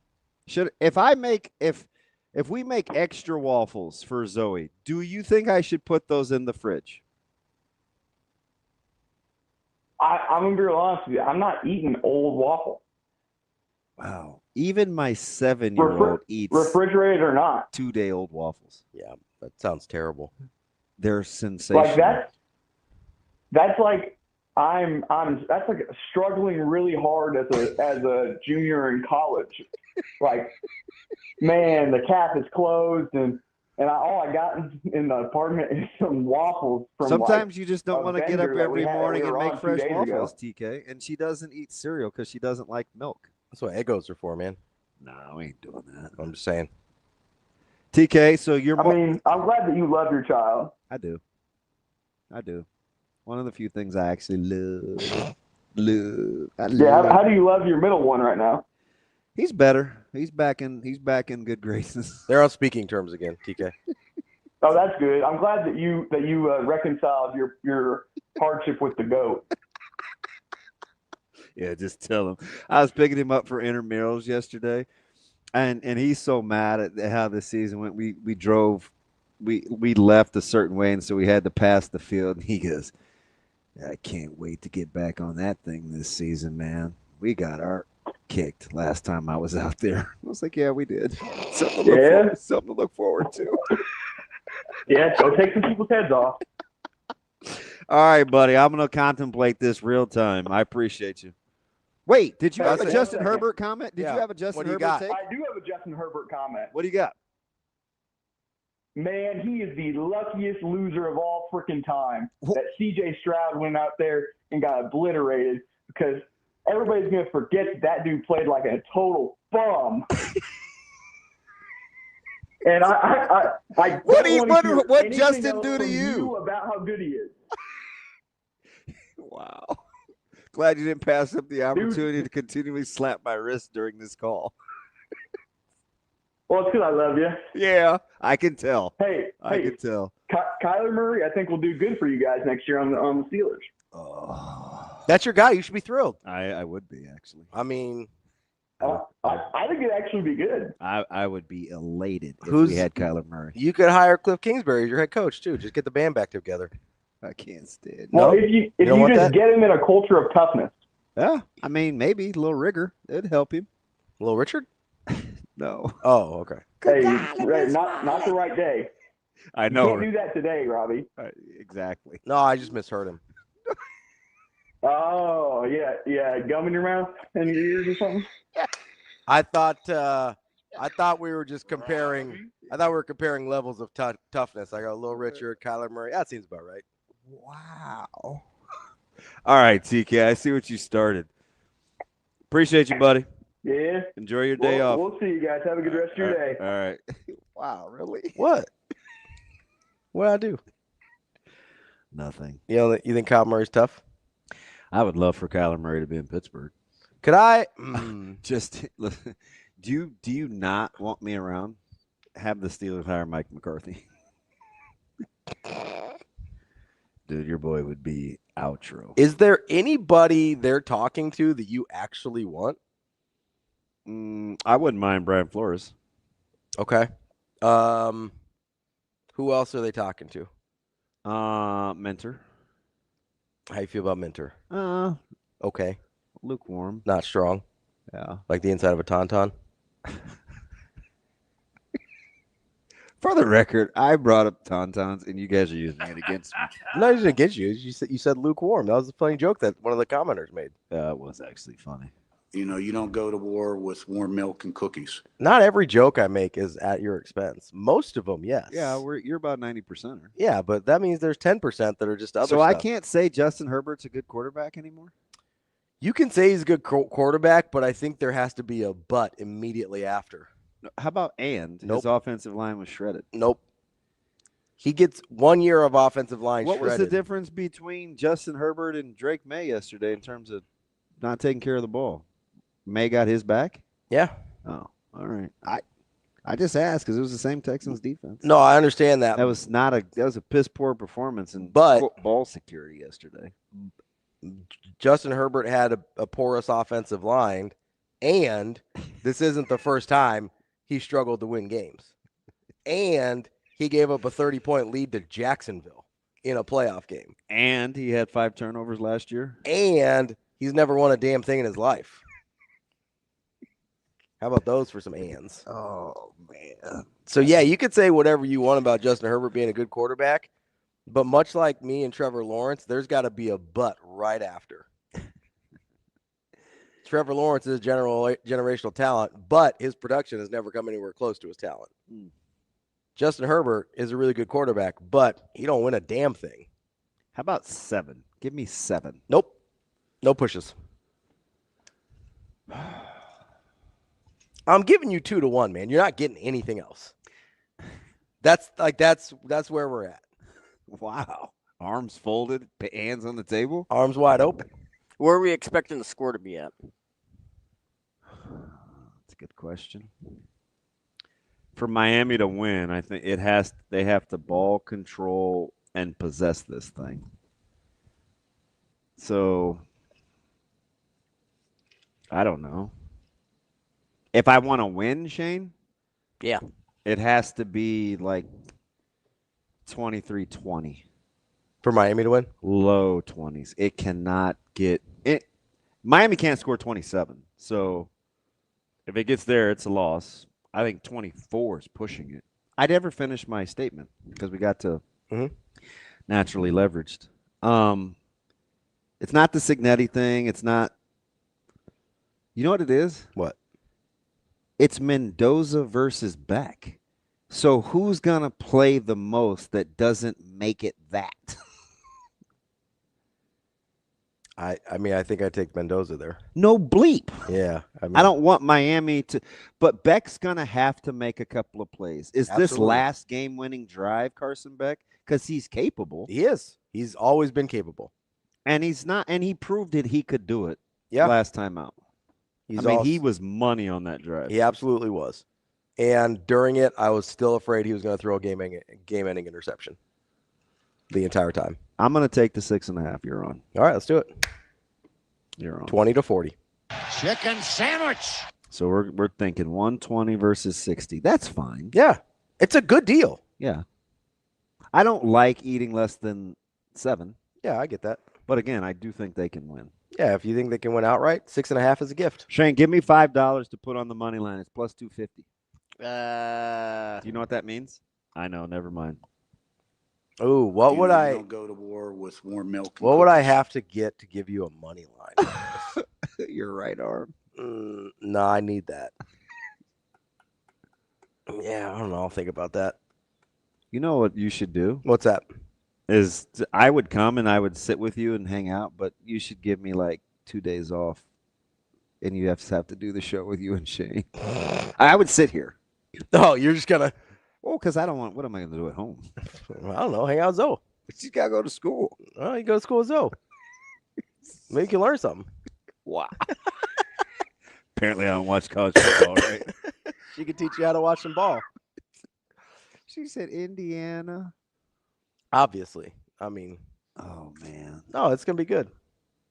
All right. What does everybody think I did? What happened? He said Herbert is overrated AF. Oh, zip it, Suave. You know how Puerto feels about good old Justin Herbert. I know. You know, I think it's no. So you think if Miami wins tonight, it's got to be like an under 24. Yeah, it's like a 23-20 kind of game. So the winning team has less than 24. If Miami to win. If Miami wins. Can you look up what's the team? I'd be total? curious to see. Yeah, what are team totals? That would give me a better idea if I was crazy. I mean, well, you clearly think I'm crazy. So the total is 47.5. Okay. So you're in the neighborhood. What are the team totals? Let me see if I can find them. Cause My man, degenerates should know. I don't think ESPN gives me the team totals. You want me to voice text again? No, that's okay. You don't need to do that. He's good at that stuff. It opened at 7.5. It went up to 8.5. So the you're still safe as a kitten. The money's on Indiana. What are the actual team totals? I'm really not thinking about the next game. I'm thinking about cracking open. So if it's 47.5 and they think Indiana's Miami's favored, I'm going to say Indiana's team total is 27.5 and Miami's is 19.5. Yeah, 19.5 or 20.5, somewhere in there. So you're about right. Hey, Team Edibles is 42-17. By the way, was his response on Twitter not the greatest single response ever? He answered just every the entire question. Show. Just did the entire show. Yes to this, no to this, yes to this. This is what I do. This I was like, that's my dude. Oh, Jose Bueno checking in late. What's up, Jose Bueno? Well, he's on that West Coast time. What up, Joe? He's not West Coast, is he? He said, bro, I can't with the talk to text. My 73-year-old madre talks to can I ask something for the record? He's like the 100th person I've had said that. That's like an old person move? Why is talk to text old people stuff? It's not. Well, they're certainly not going to take you as credible, Shane. I need somebody else to ride with me. Dude, have you not watched you text? It's horrible. Hold on. I'll do a live reenactment. Yeah, like that's old. What he does is old. Why is talk to text old? I don't know. It doesn't strike me as inherently old, if I'm being honest. It's efficient. So here's why I assumed you started doing it. I assumed you couldn't. Do you wonder why Kobe was my first pick of the draft? Because he never rides with me. He said, explain why it isn't. Oh, Joe Good is in Southern California. All right. I told you. I couldn't remember. He said talking to your phone is old. I assumed you did it because you couldn't see the keyboard well enough. I can talk faster than I can type. Okay, that's fine. That's it. It's just an efficiency thing. I just thought you were having trouble with I don't want to figure out which readers I need and that kind of thing. You're doing you're playing the trombone with your phone here. Dude, the whole passive-aggressive pot shots is an utter classic. That's not passive-aggressive. I just came right out and said it. Sweet, though. I don't do this. Well, you're trying to find the right range for the readers. No? Unbelievable. He said you can zoom your text deep. I know. He does sometimes. Can I just say this out loud? Yeah. I'm going to tell him myself. Go ahead. I make fun of people. You know what I call it? Fat kid fun. I make fun of people who's like on 12 point on their phone. Yeah, there's like 2 words per line. I'm like, I never would It's be like, that guy. what's up, DB? So I go through struggling because I got too much pride. You're self-conscious about the fat kid text, as you call it. Why is that fat kid text? I don't know. Yeah, it has nothing to do with I don't know. Travis, how old is your wife? That's gonna be the tell-all. I think he's close to my age. Or Joe Good, he's got the day off. Oh, he's a teacher. Did I know that? Yes, we've been through this, numbnuts. Thanks for listening. Yeah. He's 35. She's only 35. Yeah. So. She's not old. No. So there you go. Dang, could I have him still be my GM? He's kind of a pup.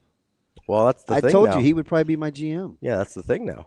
Oh, young GMs? Yeah, young GMs, young coaches, young OCs. Young coaches is the thing, not young GMs. I mean, Theo Epstein was like 29 when he took over the Red Sox. Travis would kill captain. What's he going to do as his GM? You guys gave me captain and game dog. I got to imagine he wouldn't have drafted him. Travis would quit. If I had to guess. He fights with those guys all the time. But he's got Kobe right with him. Oh, he's got world history. There you go. Jose Bueno, world history teacher. I can't mix with Dixie. We're done. We're done. Some of my history teachers were some of my favorite teachers in school. I don't remember many of my history teachers. I had a couple. Somebody would have to tell me that that's what they did, and I was like, oh, okay. Very impactful. Really? Yeah. Did I do much history in high school? I did. I took AP American History. That was a big one for me. So did I, but who was my teacher? Loved AP American History. I didn't take European History, but the European History teacher was the GOAT. European History is crammed down your throat every day. Why do you have to take a class? Well, I just got to know where the oppression comes from, you know? It's MLK Junior Day. I thought I'd throw you that one. We will overcome. Okay.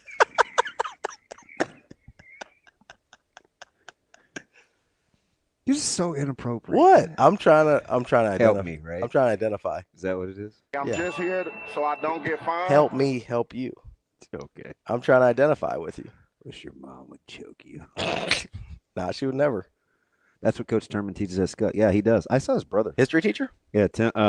Seth was doing some grocery shopping Saturday. I was at Hy-Vee. Yeah. Unfortunately, my favorite history teachers are no longer with us. I totally accosted him, and he's probably just like, God, you're weird today. I was like, but Seth, I love you. I love you. He's a huge Bills fan. He was looking for good food. I saw Out of Breath Brian, too, Shane. at the grocery store. Alex says my history teacher smoked weed with us at parties. That's probably not Is he ideal. Alex is like a sneaky draft pick. Yeah, he kind of like is like lazing between the He may weeds be and then like just, getting pops Kyron up. Williams in the draft. Yeah. Good value, super productive, won't get you beat. It's gonna be like getting Surratt this year. Okay. Well, I tell you. Dank says they better do a real draft. Yeah, we'll do a real draft in the off season, like in the summer. You see, Dixie. Remember my whole reparation thing? Reparations? I'm out. I'm out on Dixie. Repercussions. I'm out. You out? Man, tough. I mean, judging by the way he spells Dixie, maybe wouldn't have been a big reparations guy. If I had to guess. It's 10:02. We should go. That's DB. I'm Ravi Lulla. It's that's Hurrdat Sports Live. Look at Kobe. Dude has 0 cares. I don't know, man. I'm just reading comments, Kobe. That might be my GM. I don't know, man. Nobody's job is safe. I don't know. Can you imagine him just cussing guys out? Oh, yeah, for sure he would. Yeah. I'm trying to imagine what GM he would remind me of. Bill Polian. Oh, yeah, that's a good one. Bill Polian. That's a good one. Kobe is a young Bill Polian. Happy Martin Luther King Day, everybody. You're an idiot. What? It's January. Go. Say, you might as well say go NBA. Lots of games on today. That's all I know. We'll be back tomorrow. More Hurrdat Sports Live. See you. Have a good day. Love you.